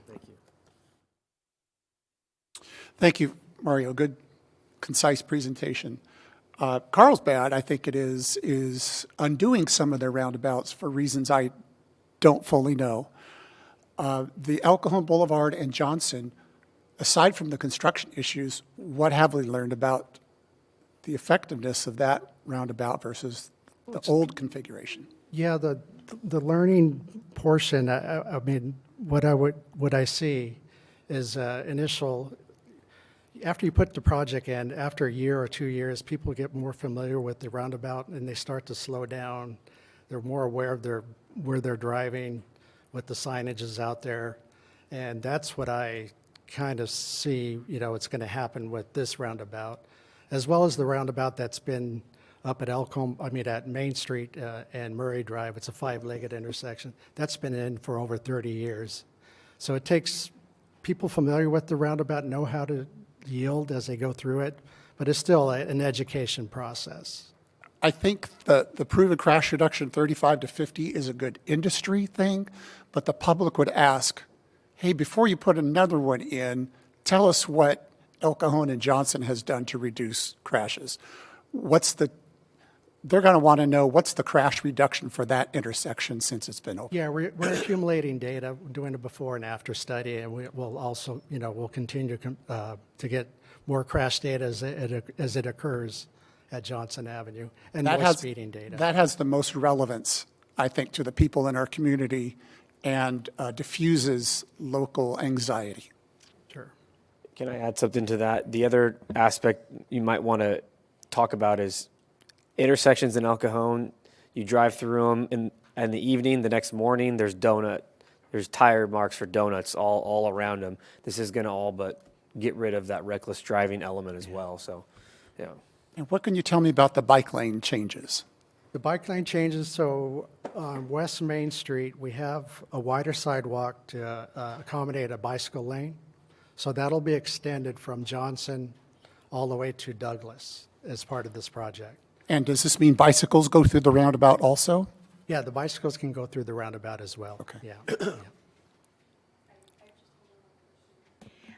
What kind of education plan do you have out there for the public to hear when you do public outreach, and what do you have planned for contacting the public, educating them? Are we having? Yeah, we're going to have a public outreach meeting. I think the designer's going to have, we're going to set up a web page on our city website, do a public questionnaire, and also do a formal public outreach meeting. Okay, That's and in will the that be plans. supported by the city so that, if it comes on the city webpage, or say social media, then I can go ahead and forward that to Sure. all of my groups? Okay, perfect.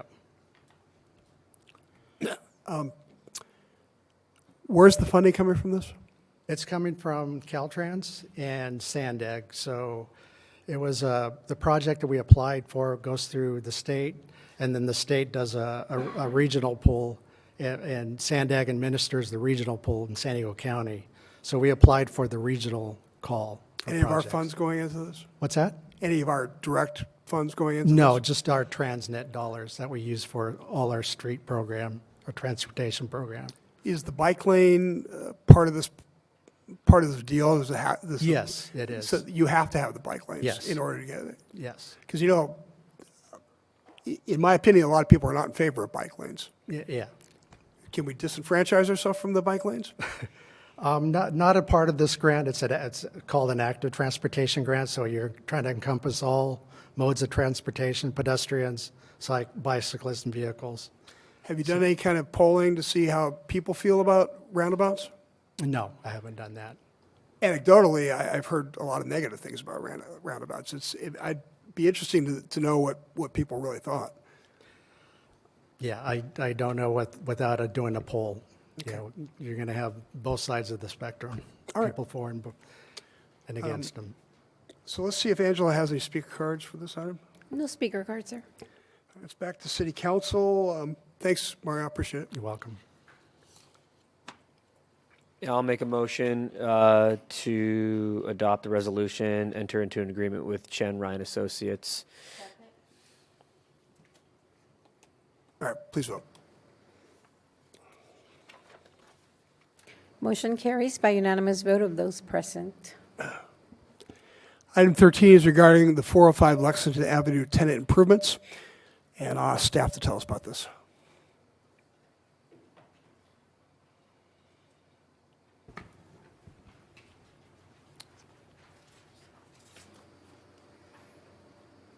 Good afternoon, Mayor. Just waiting for the PowerPoint to come up.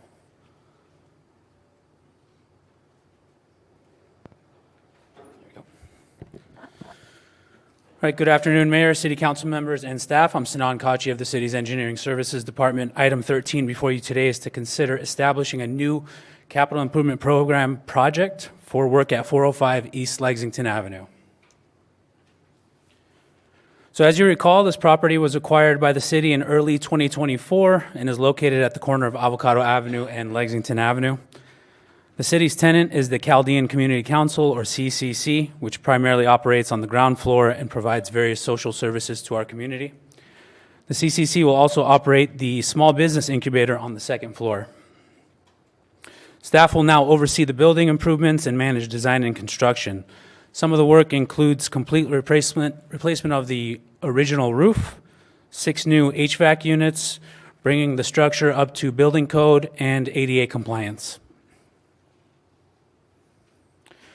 This is the future entrance to the business incubator where CCC staff will welcome and intake new clients. So generally speaking, our scope includes tenant improvements or interior renovations and setting up office spaces for most of the second floor. The CCC currently operates a small studio that provides radio and TV shows for their clients. In this image, we have some potential code issues concerning ADA accessibility. Their desire is to expand and relocate the studio within the building, so most of what you see will be removed. The budget doesn't necessarily allow for a new studio, but we'll do our best to prepare the existing space for future work by the CCC. Here's our proposed schedule and budget for the council's consideration. Staff has already met with 3 of our on-call architects at the site, so pending council's direction today, we estimate having an architect on board and under contract with the city by October. Design and permitting process will take about 6 months, and then we'll proceed with a competitive bid. So that puts construction starting by late summer of next year. So this realistic schedule allows us to expend ARPA funds by our deadline of December of 2026. Keep in mind the original ARPA grant to the CCC was just over $600,000. They used some of those funds already to begin some of the demolition work that you saw in some of the previous photos. We anticipate needing about 10 to 15% of the $563,000 shown for the architect, so that leaves us with just about $490,000 for construction.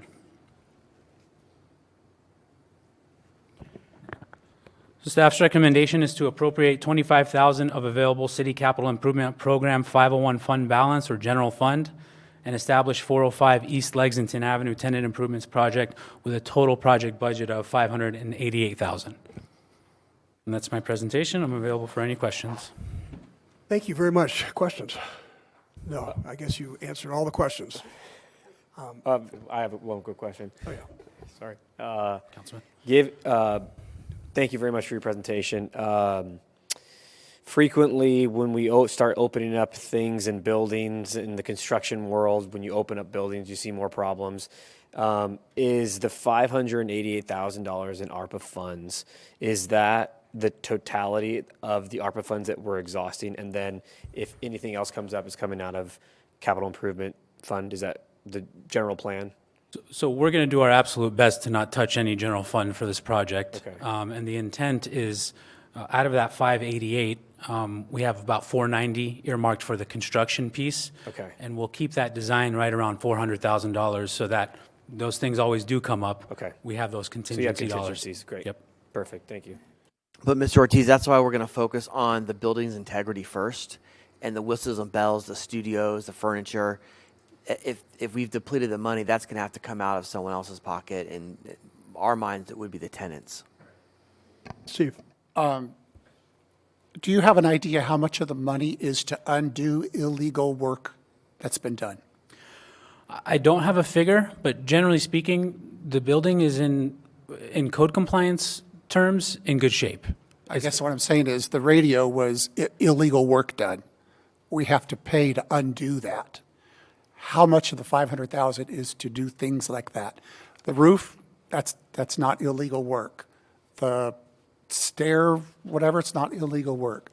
Undoing illegal improvements.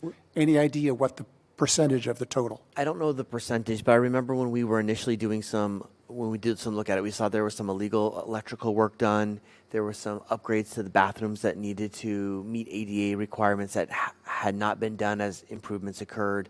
There was an illegal gazebo installed, but that's now been taken out already. The studio that you mentioned, I recall it was around $40,000 to $50,000, but that was also an early estimate before architects were involved. So, okay, thank you. Okay, thank you. Appreciate it. Any speaker cards for this item? No speaker card, sir. Okay, I'll bring it back to the council. I'll make a motion to approve staff recommendations outlined in the agenda. Please vote. Motion carries by unanimous vote of those present. Thanks, sir. The last administrative report, item 14, is about the evolving legal standards and policy impacts on mental health response calls. Our city manager will tell us about this. thank you, Mr. Mayor and members of the City Council. Let me pull up the presentation. There we go. Thank you. As you know, the city's received some media attention and, frankly, some attention from some in the county of San Diego about how the El Cajon Police Department is responding to mental health calls for service. Staff has met, and when I say staff, the police chief and I have met with the county CAO's office. I know our police chief has met with the county supervisor about this. We felt that we were at a good place and that there was a good understanding, but based on some recent comments, we are sensing that we're not in a place that the county is comfortable with us right now. We think that some of those concerns that have been expressed are unfounded and premature, but we think that the intent of this agenda item is to provide some background to the City Council about what we're doing and why we're doing it, and then to allow the City Council to ask some questions. But let me say this first. I think this is a really exciting time to have this conversation. The reality is that the City of El Cajon cannot effectuate massive change in how we respond to mental health calls as one little city in this entire state and in this entire nation. This needs to be a societal conversation about how do we address mental illness in the United States, but more importantly, how do we expect police officers and fire departments to respond to these things? We have, and you'll see a quote I'm going to share with you in a minute, we have thrown so much burden on their backs, and there is clearly a societal movement to not do that. But at the same time, we're still stuck because there's no other solution. So no one wants them to respond, but there's no other people to respond, so they're sort of stuck responding. So we're glad that we're having this conversation. I think it's a conversation that needs to happen in every community around the United States, and we'd like to start with the other communities, at least in San Diego County, and with the County of San Diego. Again, this item is to present some background information for the City Council, and if the public wants to ask questions, to get some answers. What's not on the agenda is for the council to give direction to staff on how they would like any policy or procedural changes to occur. If the council would like that, we can put that on the agenda at a future time. So let me just kind of tell you what we're going to do. Captain MacArthur Keith MacArthur is going to talk about what the county programs are, the PERT program and the MCRT. I'm going to go over really high level, what does the Scott v. Smith Ninth Circuit Court of Appeals mean to us and how that has an impact on local law enforcement. Captain MacArthur will talk about some of the city's procedural changes that we've made, and then we'll just dive into some background data that I think will be useful as we move forward. Let me start with this. As questions about this issue came about, my mind quickly went back to a quote I heard from the then police chief of Dallas in 2016. This is a long time ago, pre-George Floyd. And he said, "We are asking cops to do too much in this country. Every societal failure, we put it off on the cops to solve. Not enough mental health funding, let the cops handle it. Policing was never meant to solve all those problems." And I think that I remember that quote when it was said, and I think about that often, and I think it's important to remember that quote in the context of this conversation. Also, shortly after George Floyd's death, there was a lot of conversation around the United States about the role of policing. And specifically in our county, it's really when the MCRT program started really pushing forward. And as then supervisor or chair of the Board of Supervisors, Nathan Fletcher, was talking with KPBS about this program, he specifically said, and this resonates with me as well, the other problem is the presence of law enforcement has the potential of escalating a situation when we need to de-escalate. And what you'll hear from Captain MacArthur is a lot of times we're asked to get involved in a situation in which our presence by nature escalates the problem. And we'll get into also the Ninth Circuit Court and why that's an issue too. So I'm going to turn the time over to Captain MacArthur to explain the Psychiatric Emergency Response Team, or the PERT, and as well as the Mobile Crisis Response Team, and how we work with them on a day-to-day basis. Good evening, Mayor, City Council. So I'm going to get into a little bit of our mental health policy later, but I'll give you a little sneak preview, and that is within our policy, there's a place in there that says where feasible that we will work with mental health behavioral specialists to resolve some of these issues. So with that being said, now I'm going to tell you a little bit about some of those programs. So the first one is PERT, which is the Psychiatric Emergency Response Team. And PERT, from their own website, defines themselves as the program is based in law enforcement and mental health crisis intervention team that pairs itself with a licensed mental health professional and pairs them with a law enforcement officer or deputy. The teams ride together in the field for their entire shift, and there are first responders who assist in mental health related emergencies that are brought to law enforcement's attention. PERT's a great program. We've partnered with them for a very long time. We've had some great successes. There are some limitations to PERT. PERT does not provide case management for individuals. PERT clinicians don't respond to calls for service without an officer or deputy, and PERT is not available 24 hours a day due to staffing limitations. Currently, we have one clinician assigned to the El Cajon Police Department. They work Tuesday through Friday from 8 o'clock in the morning until 5 p.m. After that, we can check around the county if there's a PERT clinician available. They will send somebody to us from another jurisdiction if they have somebody working. So that's a little bit about PERT.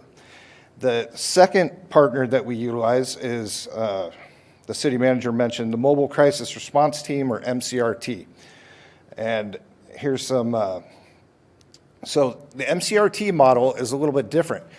Rather than being assigned with an officer, they respond independently, and they send out a group or a team of 3 people, which consists of a mental health clinician, a case manager, and a peer support specialist. There's no law enforcement contact. They are available 24 hours, 7 days a week, and the only limitations that they really have is that they cannot help when there's threats of violence or medical emergencies. So they will not go to those calls. So those are the 2 main partners that we have in mental health situations, and I will turn it back over to the city manager. Thank you. So I had prepared kind of a really high-level summary of this case, but we've been here a long time, so I'll give a really, really high-level summary. But in this case, there was two police officers. They engaged with the man that was mentally ill, having a mental health crisis in Las Vegas. His last name was Scott. One of the officers' name was Smith. What occurred is through that interaction, Mr. Scott passed away. And Mr. Scott's sister sued not only the Las Vegas Police Department and the city of Las Vegas, but also the police officers individually. The city made the argument that because they were operating under their duties as police officers, they had what's called qualified immunity, meaning that they are protected from personal liability when they're doing their job. The Ninth Circuit of Appeal said that in this circumstance, those officers do not have qualified immunity because they found that Mr. Scott was mentally ill, that he was not suspected of committing a crime when they were interacting with him, that he did not initially pose a threat to them when they started their interaction, but in the course of their interaction did pose a threat to them, and that's when lethal force was used. Because they engaged with him at a time when there was not a crime, and he was not posing a threat to others or the police officers, they lost their qualified immunity. So when you see the data and how many people we interact with on a day-to-day basis, that's a scary proposition to put our police officers into. This opinion really places a real heavy burden not only on cities and police departments, but actually on the individual officers that are going and responding and making split-second decisions that are between life and death with mentally ill individuals. That's a bad position to be in. And so because of that, we started looking at how we should respond to these cases in the future. We're not the first agency to do this. Back in February, the Sacramento Sheriff's Department actually issued a mandate that no police officer or deputy would respond to any mental health call. Sheriff Jim Cooper said, being mentally ill is not a crime, and we cannot be the answer. And it's created some consternation in Sacramento County between the fire department and also the sheriff's department. And what we came about, the practice changes that we looked at were actually much less dramatic than what was occurring in Sacramento. I'm going to let the captain explain a little bit about what we've been doing starting in March or so to mitigate some of the risks to our officers. Graham, really quick, when did the Ninth Circuit judgment come down? I believe it was late 2024. Okay, thank you. So I think I'd like to start with really not a lot has changed. Our policy hasn't changed. We didn't change. We looked at it, we analyzed it, and I'll give you a brief rundown of that. So Policy 409 provides guidelines for interacting with those who may be experiencing mental health or emotional crisis. Interaction with such individuals has the potential for miscommunication and violence. It often requires an officer to make difficult judgments about a person's mental state and intent in order to effectively and legally interact with the individual. That's the purpose and scope. The actual policy is 409.2. And it says the El Cajon Police Department is committed to providing consistent high level of service to all members of the community and recognizes that persons in crisis may benefit from intervention. The department will collaborate where feasible with mental health professionals to develop an overall intervention strategy to guide its members' interactions with those experiencing mental health crisis. This is to ensure equitable and safe treatment of all involved. So that's the policy as it reads. As the city manager pointed out, it says that the person may benefit from intervention, but it may have the opposite effect. And there's no way to determine that without being there, without having a complete historical, information about this person or what their diagnosis is. And so oftentimes the mere presence of a police officer can escalate a situation where it didn't need to be. And so that's the first part of that. The collaboration part, you'll notice it says where feasible. Well, the part that has changed since this court decision is when is it feasible? And it's feasible when there's a crime being committed, when there has been a crime committed or when there's a threat to somebody else in the public. Those are when we determine that it's feasible for us to be there and to make that interaction. So what we've done is we've put just one more checkbox in place to give the officers a little bit of leeway and help in making this decision. And we decided that our sergeants, well, first of all, it starts really in our communication center. We have some of the best communication operators in the county. They're very skilled at what they do, and they're very good at filtering out what information needs to get to the sergeants in the field. So it starts there, and now if they have a call that is a mental health call that is not an immediate life or death emergency, they send it to the field sergeants, and the field sergeants determine whether or not there is a reason for law enforcement to go. And what we've told them is, look for a reason that we can legally be there to go. And if that's the case, have the officers respond. And if you don't see that, then don't do that. So that's kind of what we've been doing. It's been working. I think you're going to see some statistics that show that MCRT is a great model. It works well. I think it's, you'll see that we've had this steady decline in our responses to medical health emergencies since we've been using MCRT. And really, I think that just adding this step is both assurance for the community, for the officers responding. It really gives them a little bit of security as to, okay, we should really be involved in this versus when should we not. So. Thank you. I'm going to conclude by just sharing some data points I think give some context to the whole picture of what we're really talking about. So this first one actually shows the number of mental health and suicide calls received looking at the months of May through July. And the reason we chose these months is because we implemented this policy around March, or this procedural change around March. And so that gives us a nice data set without being diluted by the other 9 months in the year. So we looked at those period of time. We went back to 2021, and you can see the purple bar shows how many calls were actually received. The yellow bar shows how many calls that were actually dispatched where a police officer went to site. You can see that there has been over time a decline in the number of calls that we're responding to and that we're receiving. And I think Captain MacArthur made the good point.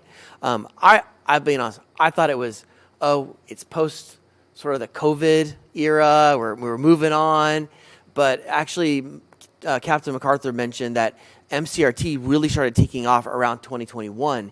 And it's a great model because it relies less on us and more proactively on county employees and county clinicians. So I think there's some real value in looking at this number because it negates some of the argument made that people have stopped calling all of a sudden because they've heard about this policy that exists in the city of El Cajon. This next slide shows the types of calls that we receive, mental health related calls that we received, and we just pulled out 2024. You can see the vast majority are welfare check calls, followed by 5150 or mental health welfare check calls. There's some MCRT information where they're actually asking for some information from us. So there's not a real need to respond, but we're getting a call from them where we'll provide some insight to them. The attempted suicides, PERT evaluations, and then MCRT assist. As you can see, MCRT does not call us often, and we don't have to respond to them often. With PERT, we go to about, in 2024, we were going to about 80% of the calls. So we weren't already going to every single PERT evaluation call. And we are going to the vast majority of attempted suicide calls as well. But this just kind of shows you, gives you a sense of the types of calls that we're running all the time. In 2024, over 3,000 calls were received and almost 3,300 calls were responded to. This shows the same data, but in a pie chart, just to see the overwhelmingness of the welfare checks that we do as police officers out in the public. Graham, is this 911 and non-emergency, or do we know if that's all 911? I'll let the captain respond to that. Any idea? They're all calls for service. So However they come into us, whether it's 911, they all go to a dispatch one way or Okay, the so other. it could be 911 or non-emergency. yeah, almost all of our calls come in 911, and then you're usually diverted. Every once in a while, somebody will call the non-emergency number, but most of them come in as 911 calls and then either get diverted to non-emergency or stay Got it. on Okay. 911. Okay, so it doesn't really matter. Okay, thank you. Can I ask a follow-up on that? Is the source of the 911 call the person, or could it be another organization like county mental health, community social organization? Do you get a sense of how much is from the actual patient? The short answer to your question is yes, it can be another entity. It could be another care facility. It could be another referral. It could be a family member. So the short answer is yes, but there's no way to tell which of those calls had not just the person calling themselves. I have a question. It's kind of complicated. Back in 1994, I got hired to run the psychiatric emergency team for Bayview Hospital. Before PERT, there were a couple hospitals that had private PERT-type organizations. So I went out on thousands of these calls. I can't give you an exact number, but I'm guessing it was about 10% or less that I contacted the police to go out and get involved. My question is, it sounds like PERT is calling the police for every call, is that they're doing. Well, Mayor, the model of PERT is the PERT clinician is assigned to an officer. So they stay together and they work all day. So kind of by proxy, if a PERT clinician is going to a call, the officer is going with them. So PERT hears of a patient that needs to be seen. And they want the PERT clinician to respond. But the dispatch sergeant or the sergeant on the desk doesn't think it warrants police response. Does that prevent PERT then from being involved? So I'll give you maybe the easiest example that I can think of that might match your scenario. We used to do a lot of PERT referrals. Somebody would have contact with somebody and say, you know what, I think that person needs to talk to somebody. And then PERT would come in and they'd get the PERT referral, and the clinician and the PERT officer would then go out to that person's house. Well, you could probably see where that would be an issue. There's no crime being committed. There was no crime committed, and there's no current threat to public safety. So why is the officer there? And once the officer's there, if they get into a use of force scenario, what does that carry for everybody? So that, to answer your question, I hope it does. I mean, does this cause the conflict between the organizations when PERT wants to respond to a call, they get paid for responding to a call, and the duty sergeant then says, no, we're not going to go out on that one? Does that stops them at that point from processing the call or going out and seeing the patient? Yeah, so the clinician wouldn't, they've been doing a lot of them via telephone. If it's not something that that can be done, that we're going to send somebody to. So we do provide people with resources. If they call and there's a reason that we're not going to go, we put them in contact with MCRT, or we put them in contact with we tell them how to get help, and we give them as many resources as we can to point them in the right direction. We don't just say, we're not going to help you. Sorry, you're on your own. So I'm sorry to beat this dead horse, but somebody is complaining to the county that we're not helping PERT.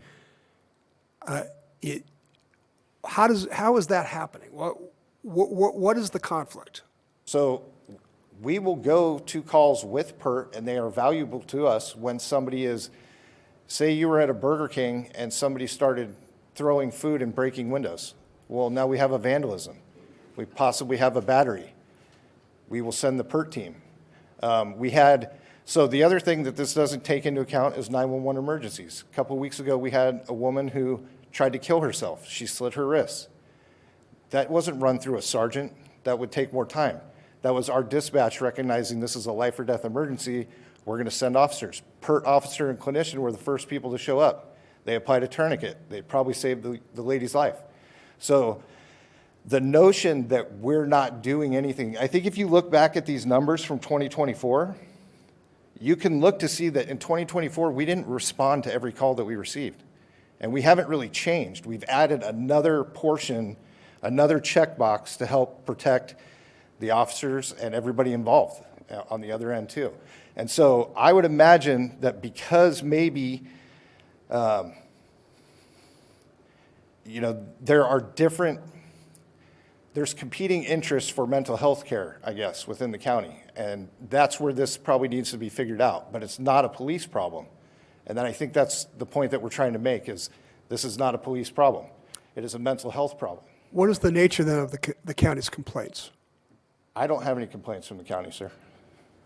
Maybe, Graham, can you help me with this? The initial meeting that I had with members of the CAO's office and also with folks from behavioral health was this idea that we stop running PERT calls. That was the issue. And so as the chief first explained it, then I explained it, there seemed to be some nodding of heads, but I could also tell that there were some people that weren't very excited still, that they felt that we just weren't doing enough. And somehow this narrative got out of the box that we just stopped responding to calls or we're leaving people in dire straits because we don't care about them. The data does not show that. And that's why when I said I think it's premature, I don't think there's enough data to say that we have acted inappropriately. I think the data suggests that we are acting pretty consistent, as the captain said, with how we have in years past. We do evaluate every single call, but we just have another layer of evaluation right now to make sure, are we really supposed to be on this call? Is it a nice to have, or is it a legal requirement to be there? We're just looking at it through that lens. Okay. Yeah, go ahead. So does MCRT have to have, is my understanding, and correct me if I'm wrong, PERT has to have an officer with them when they go out, correct? Yes, ma'am. What about MCRT? No, they have their own self-contained team. So wouldn't it be a better thing to do and use MCRT all the time, or how does that? We're currently using MCRT more often than we're sending PERT. Right. And so the issue with the county is that we weren't going out with PERT, correct? That was the allegation, correct? So we're not quite sure either. Yeah. It's in the program is set up. It's a county program, but frankly, it's funded in part by us because we're required to have a police officer with the PERT officer or the PERT clinician. The MCRT program is so much more efficient because they're all encapsulated and they work with us as a partner, not as a forced participant.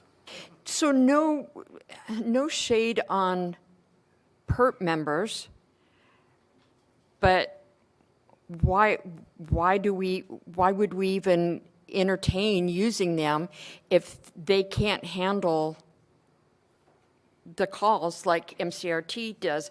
And if county only wants us to use PERT, or if county wants us to use PERT, then county should probably be providing their own security, such like MCRT.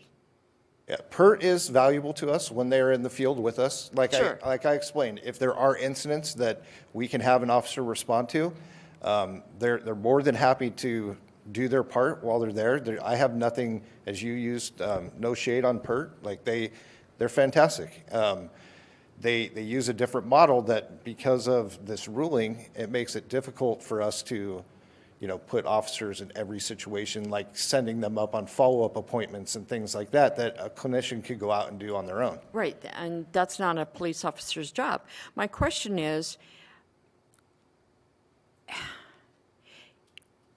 does county, I'm kind of confused because doesn't county recognize that if a police officer shows up on a mental health call, that it can escalate and that it is not necessary, and to hold us accountable for that just doesn't seem right?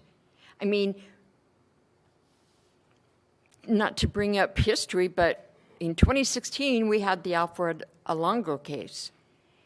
And it's possible that if our officers had not been there, and I'm not going to debate whether they should or shouldn't, but let's just say for what ifs, if they had not been there, maybe that particular case would not have happened. That he wouldn't have escalated, Mr. Alongo may not have escalated to the point of where we had to take action. And that's kind of my question, is like, if county wants us to go to these calls and they want protection for their people, they should just provide it or reimburse us, pay us to provide an extra cop or two. I don't know. Thank you. I have a couple questions. First one is, PERT and MCRT are all county funded. Are they county employees or are they contracted? It's my understanding that PERT is a contracted company or I believe it is. organization. Okay, so if they're contracted, but MCRT is county employees? It's my understanding that at least some of them are county employees. I don't know if the whole team is, but that's my understanding. But I don't know that for sure. And how do I'm they looking receive? into Captain. Sorry. I'm looking to Captain Bates as well. Do you know I was that, looking to sir? Captain Bates. I thought he might. Do you know, is MCRT, are they all county employees?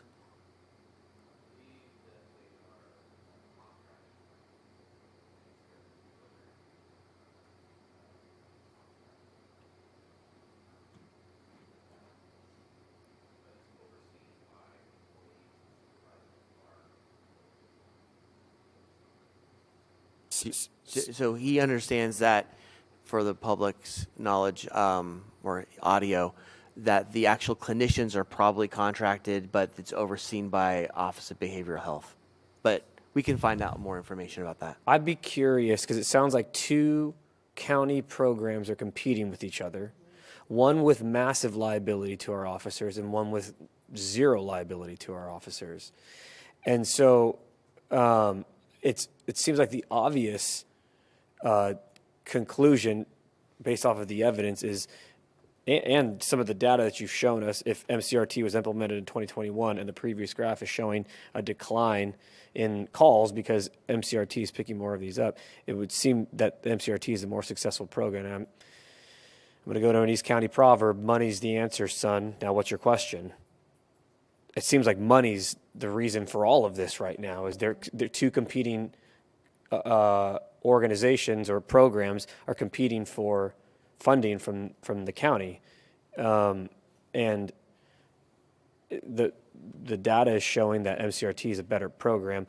My other question would be, during the meetings with the CAO's office, has the sheriff at all been part of the conversation about this Ninth Circuit, Scott versus Smith, and the liability that it brings up? Have they weighed in, or their county council weighed in at all on all this? Not at my level. There may be some discussions, because I know the Chiefs Association and the Fire Chiefs Association, the Police Chiefs Association are meeting. They formed a working group to kind of hash this out countywide so we can have some more uniformity around the county. But yeah, I haven't had those conversations. It seems like this is where the conversation needs to go, is with the sheriff and law enforcement officials who are all have to work together because of the PERT program, to come up with some kind of a, like you said, game plan or uniformity with regard to this decision, which is extraordinarily new, Scott versus Smith, beginning of 2024, that we're not even a year in. And it creates large amounts of liability for every officer involved. And I don't know that, I would think that there should be some kind of weighing in with regard to leadership in law enforcement before we start throwing rocks and stones at each other, to collectively sit down and say, hey, maybe, I don't know if you change everybody's standards, but advocate for a program that works based off of the liability risk for each city and the sheriff. But that's above our pay grade, it sounds like. Well, if council would be okay, I have 3 more slides to quickly show, and it actually goes back to what Mr. Ortiz said about the money. So we've talked about this many times during our sales tax measure, but there is a massive inequity in San Diego County that exists between cities. Not every city gets the same share of the property tax that their residents pay, their homeowners pay. In fact, the cities of Coronado, Oceanside, and Encinitas get around 25% of whatever their residents pay, where cities like El Cajon down to San Marcos, we get around 10%.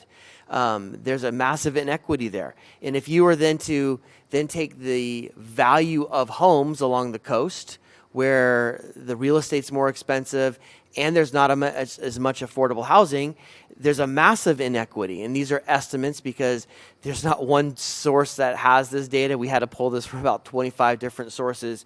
But if you look at on a per capita basis, El Cajon receives the least amount of property tax per person in the county of San Diego. If we just got what the average city got, we would triple or quadruple the amount of property tax we get. That is millions and millions of dollars. We would take on all the liability if the county miraculously showed this and allowed us to, oh, my slide's not up. I'm like really excited about these slides and they're not showing. Well, I'm gonna have to. We're with you. Do we know why it's not popping up?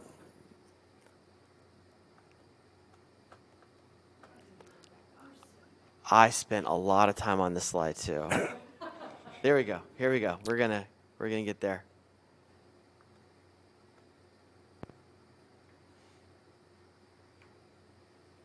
Sorry. Take your time. I've got to see the slide now. I know, right? I'll never. Now I've really overpromised. Okay, here we go. Here we go. Here we are. Okay, so this shows how much the inequity of share of property tax countywide. You can see El Cajon is near the bottom of that. And this share shows the per capita amount of property tax received. Again, El Cajon is at dead last in the county of San Diego. This also shows, this then now pulls out that same data. It just pulls out the cities that have their own police departments and calls for service per capita. As suspected, cities along the coast have higher demands from their police department. El Cajon actually has a fairly low calls per capita. However, if you look at the imbalance of the amount of taxes received versus, like, we'll use Coronado, for example, they're receiving a lot of calls per capita, but they also get a lot of revenue per capita, where El Cajon has the disproportionate between the amount of calls and the revenue received, that's disproportionate. So the point I'm trying to make is that it's difficult for the cities like El Cajon and other cities in this county when we don't get our equal share of property tax. And if some of these things were normalized, I think some of these conversations wouldn't be as dramatic because we would have the funding like the Coronados and the Carlsbads to do some of these things that the county would like us to do.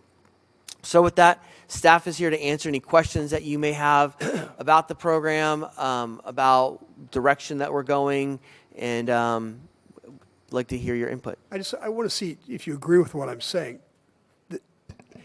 The problem, to a small degree, is finances. But the more massive, unsolvable problem is the qualified immunity problem. Would you agree with that? That's what's driving the need to look at the policy. And I think the Ninth Circuit, they're not operating in a vacuum. This is coming on the heels of a movement in the United States that police are less engaged in these types of things. And so I think it's just a reflection of what actually our residents want from us is not to show up at every single call and micromanage people's lives. Go ahead, Steve. Go ahead, Steve. Calls come into the PERT contractor itself outside of the 911 system. True? I don't know that. Okay, let's say 211 has a referral. Do they send it to? Yeah, they get referrals. Where I'm going is, does even PERT respond to every call that it gets? I don't Or know. can they handle some over the phone? Or do they have to require to send a PERT every single time? I do know that they do handle some calls over the phone. So even PERT might not go visit every single time. There are some things that they might decide don't require a police response. I did meet Liz, and she rides with Levy, I think is his name. And you said Tuesday through Saturday, 8 to 5? I think it's Tuesday through Friday. Tuesday through Friday. So outside of those hours, what do we do? We would have to reach out to another agency like La Mesa to see if they had a PERT clinician, or Santee if they had a PERT clinician. And if nobody has anybody, then we don't send anybody, and we just send officers if we need to. Is MCRT available after hours? Yes. Okay, so that's a possibility. There was also a court decision in addition to Scott versus Smith, which was Drummond versus City of Anaheim in 1999. This issue's been around not just in the past year, but Scott actually affirmed the Drummond decision in a very similar case. Officer applied body pressure, resulted in a passing of somebody, and that was the germane issue of those two cases. My question, or the key issue to me is, who gets to decide the response to a mental health call? That's what the issue is for the county as well. Do they get to decide what our response is to a mental health call? Well, wait a minute. What if the presence of our officer, as we're talking about, will actually escalate a situation? I've been told there was indeed a situation where, after the matter, the father of a person who was needing help said, "I'm glad you guys didn't go.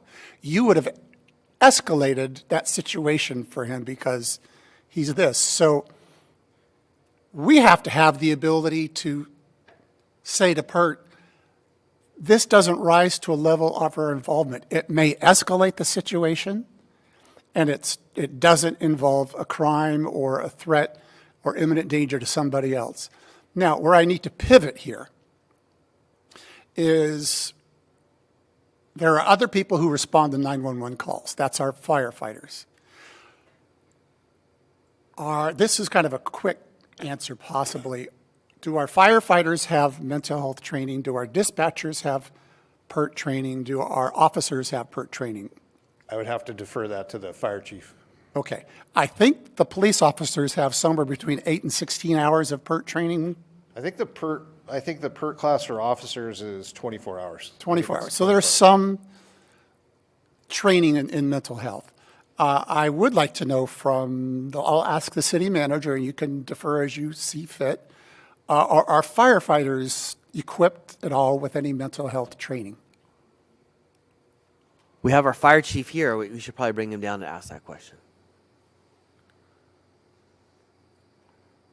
And while our firefighters are being spoken for here in a second, even the presence of I could see our firefighters responding to a call, and they're saying, wait a minute, this is going sideways. I need some help, to the police department. And now the police department has to decide, has a crime been committed? Do we need to step in, protect life and property of our own firefighters? Chief, what can you tell us? Good evening. For fire department and for EMS providers, we have very minimal mental health training because our focus is on emergency medical services. But the challenge is that oftentimes there's a mental health component for EMS calls. But at the end of the day, we just met with county EMS and county behavioral health. Just yesterday had a stakeholder roundtable, and we discussed the fact that the system was built, the 911 system was built close to 45 years ago. The demographics and the needs of the community and the population that we serve are very different from what we're dealing with today. And a lot of the regulations that are in place are antiquated. And so in many ways, we're dealing with conflicting regulations, conflicting policies that we're not able to really get around. And so this is one of the challenges that we're dealing with right now at a higher level in trying to figure out what we can and cannot do. Operationally, we keep working with our law enforcement partners. I have utmost respect for him. We collaborate strongly with our law enforcement partners. We're having to deal with a 911 system that's broken. And what we're seeing is when people don't know how else to get help, they call 911 system. On the EMS side, we don't have the option to say no. If there's any kind of medical component to the call, EMS and fire has to go. As the county EMS program manager stated yesterday, it's once there's a box that's ticked, there's no way not to launch a fire engine or an ambulance. What we have been working on is trying to slow down our responses because we're trying to get as much information up front so we don't end up rushing into something that we really don't need to go into. Is there a protocol for firefighters to know if a crime is being committed as part of an EMS call? The person has potentially a weapon, the person is intoxicated, the person is making I'm trying to think of things that are crimes. Do the firefighters have a protocol? They know, whoops, that checked the box, I now should call the police. That's a question that we are working through right now. So really what we're relying heavily on is on the dispatch centers. And as Captain McCarthy started in the beginning of this presentation, there's a lot of burden being put on our dispatchers because they are trying to triage what we're dealing with. So currently, as we're slowing down our responses, we are conferring with our law enforcement partners, trying to get as much information as we can prior to deciding what our response posture is going to be. Does our nurse navigation program have a mental health part of it that we can tap into? Unfortunately, they don't. Okay, so it sounds like we're still having the discussions, perhaps even county-wide, of what more calls are mental health. So what the protocol is when a paramedics respond to a call and says, you know what, this is more than just physical health. This is mental health, and I need help, either from the PERT clinician who is riding around town right now, or from the police, because a box just got checked that a crime has been committed that justifies them being there. It sounds like this is still a discussion that's evolving. Is that what I'm hearing? It is still being worked out. I mean, we've always worked with our law enforcement partners, and when something that is not fitting the EMS criteria, we reach out to our law enforcement partners and ask for their expertise. I hope someday that firefighters are trained to know that line when to call, that they don't have to just assume the entire call on him or herself, whether it's mental or physical health. I hope they know when, I hope it's okay for them to call for help because it's beyond their mission. And that has always been the case. We've always been able to reach out to our law enforcement partners and ask. But oftentimes, because we're having to triage the calls as they're coming in, the information that we receive is only as good as what's being provided to our dispatch centers. And so there's the unknown. And the dispatchers, there are some at the police department, some at Heartland? There's the way the system works, the initial 911 calls go to law enforcement dispatch centers. They are the primary public safety dispatch centers. And then based on the triage that takes place at the law enforcement dispatch center, if it's deemed that it is an EMS call, then it gets shifted to a secondary dispatch center, which is then fire department EMS. Well, God bless the dispatchers at the police department, because the burden is on them to sift through all these things, respond with the cop, respond with the firefighter, paramedic, yes, no, what's the situation, what are they walking into? We should acknowledge the dispatchers and the heavy burden Absolutely. that they have. The key issue still comes back to who gets to decide our response. to a mental health call? Should the county be able to say, stop what you're doing? It's our mandate that you provide us an officer and you have to bear the cost. I think that is a key issue here that we all need to talk about. I think other cities do it already. They just don't have it as a formal policy that we have. I wouldn't be surprised if other cities are just too busy to handle some calls.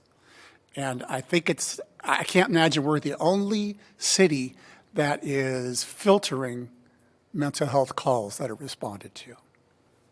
It's just that we have a more formal policy which seemed to have popped up above the radar. I have a very quick question, and I don't know who could answer this, but when someone calls 911 and we deem it as a mental health issue or crisis or whatever we want to call it, can you help me understand the types of calls or reasons someone would call 911 if there isn't a need for, or if someone's not a danger to themselves, a danger to others? What does a call look like in that scenario? Does that make sense? What I'm trying to figure out, because in my estimation, if I'm going to call 911 because someone's having a mental health crisis, it's because I'm in Burger King and someone's throwing things and acting violent, and that's the only thing. That's the only reason in my head I can think of someone calling 911 because they're acting erratic and someone's scared that they're going to hurt someone. I might be ignorant on the topic, but I think it'd be helpful to inform. Well, let me give you an example. And Captain, hope this was the one you were going to give. But we received a call recently from a mom, and I believe it was her 9-year-old son, was tearing up the house, just out of control, just ripping stuff up. Is a crime being committed? Absolutely not. Do we send police officers? Yeah. This lady had nowhere else to go, and in this case, it was the threshold was, we should probably send somebody there. So we sent somebody, and we helped calm him down. Another example would be someone was on the trolley platform. They were having a mental health crisis, and they were taking themselves to Grossmont Hospital because they were cognizant enough to know that they needed help, and was threatening to commit suicide. He called 911 and said, pretty much, I kind of want to ride. I don't want to take the trolley to Grossmont. I just want to ride. And I'm going to kill myself. We did not send somebody. He had the capacity. He didn't have a means. He didn't have a gun. He didn't have a knife. I guess he could have thrown himself in front of the train. I hate to talk about these things this flippantly, but that's not the intent. But we had to make a decision. Does this make sense to send a police officer to a trolley station where someone is already waiting for a trolley to get to the hospital on his own recognizance or his own feet? In that case, we didn't, right? And there may have been a lot of other factors that went into that. Another case was a woman called that her mom was upstairs in a bedroom and was threatening to kill herself. And we showed up. Officers showed up because there was a gun involved. We ascertained that the woman that wanted to kill herself or threatened to kill herself was not posing a threat to anybody else but herself. She would not open the door. The only way we could get her out is we would have to tear down the door and now all of a sudden risk our police officers being shot or maybe even shooting her.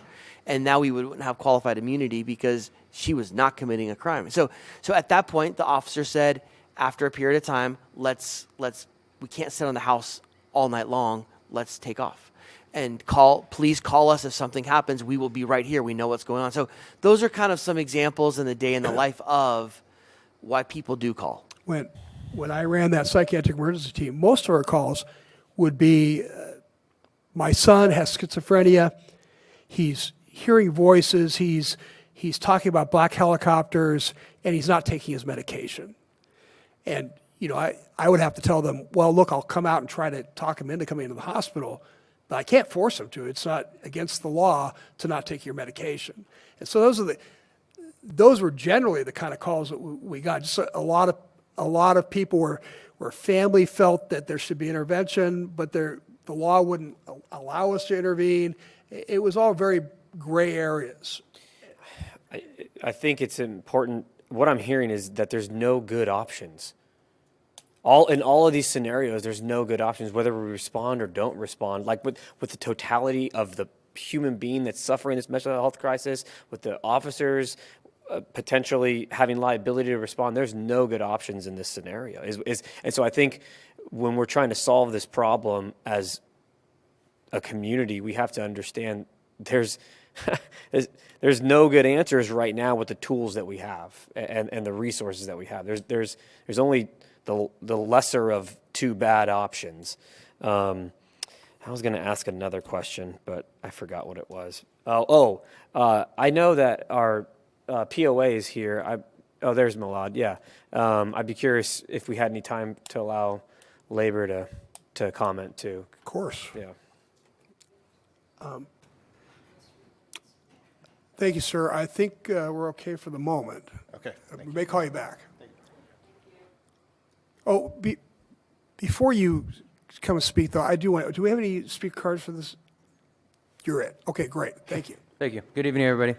So I'm Milad Silva. I'm the El Cajon Police Officers Association president. We appreciate you guys all. We especially appreciate you guys' consideration into protecting our qualified immunity as a union. We are trained police officers. We do respond to crime and assist in others. We are not mental health professionals. With that being said, I believe that it's a case-to-case basis, and our qualified immunity is at risk at that point when we do respond to these types of calls where we put ourselves into danger. Thank you. I think it's important to recognize you are responding to mental health calls. It's not a blanket, we don't do it. As Councilman Ortiz says, there's not really a finite solution for an infinite number of case-by-cases. And you're just doing your best to stay in your lane of protecting life and property and making a decision what is the threat to life and property in every situation. And in many cases, I'm hearing you're going beyond perhaps what you don't have to do in terms of, well, we'll still go to the 7-year-old boy's house and say, you know what, this could really go south, so we're going to help stop that. I don't know that I can stand in your shoes and make a policy that takes away your discretion.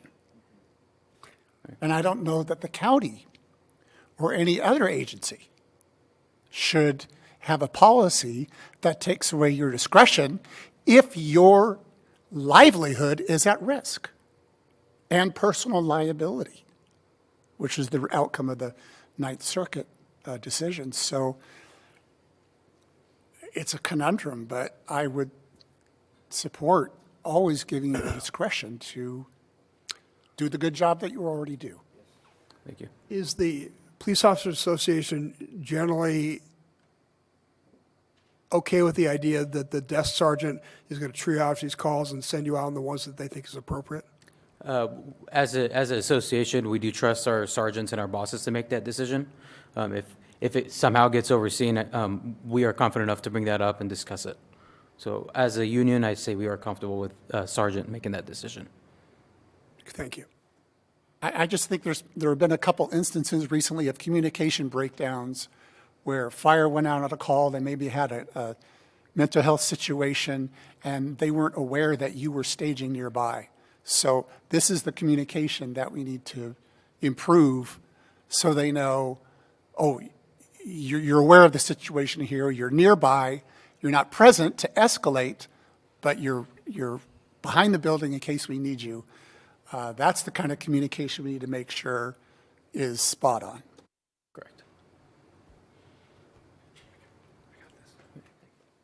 Sir, to answer to that, we've been working really hard with the fire department. We've provided training to fire and fire dispatchers, and anytime there's anything new, we understand there's going to be some growing pains, and so we are aware that there have been a couple of times where there has been some miscommunication, and we are working on ways to try to improve those things. And so I frequently meet with the fire chiefs, and we talk about this went really good, maybe this could have been done better, and so we are working to improve that communication. That's all we can ask for.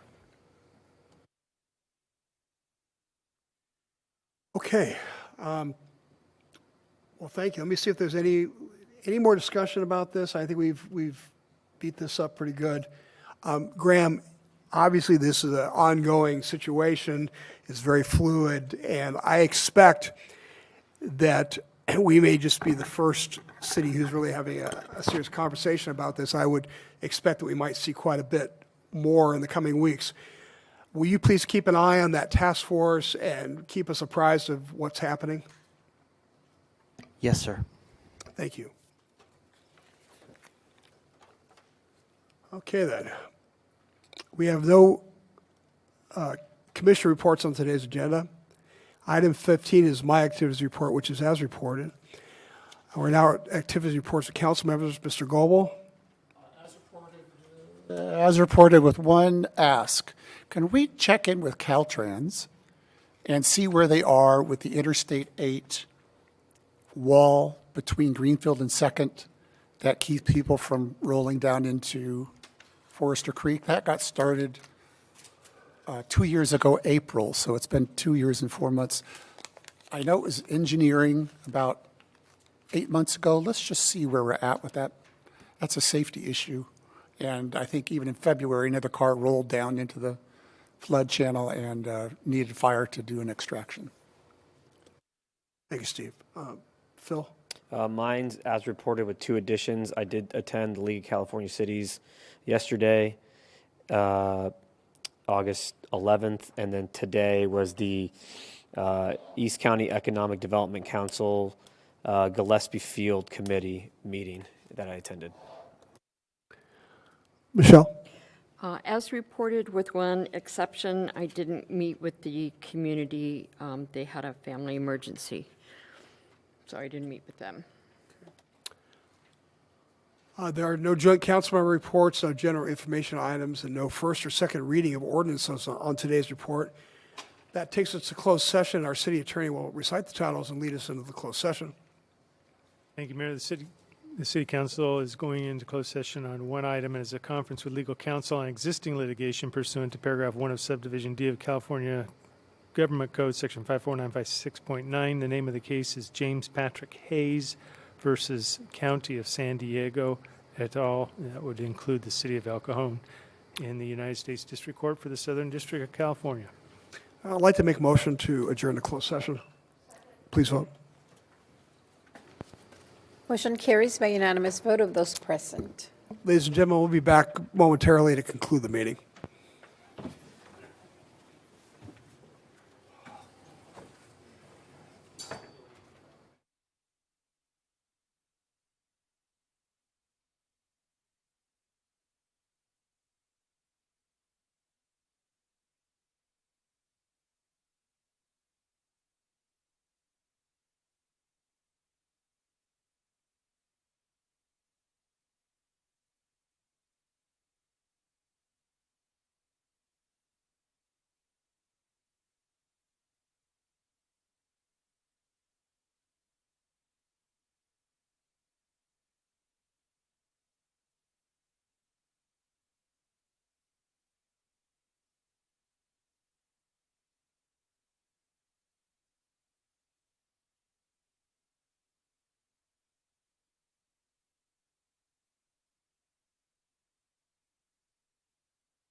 Ladies and gentlemen, we are back from closed session. I'll ask our attorney to report on closed session.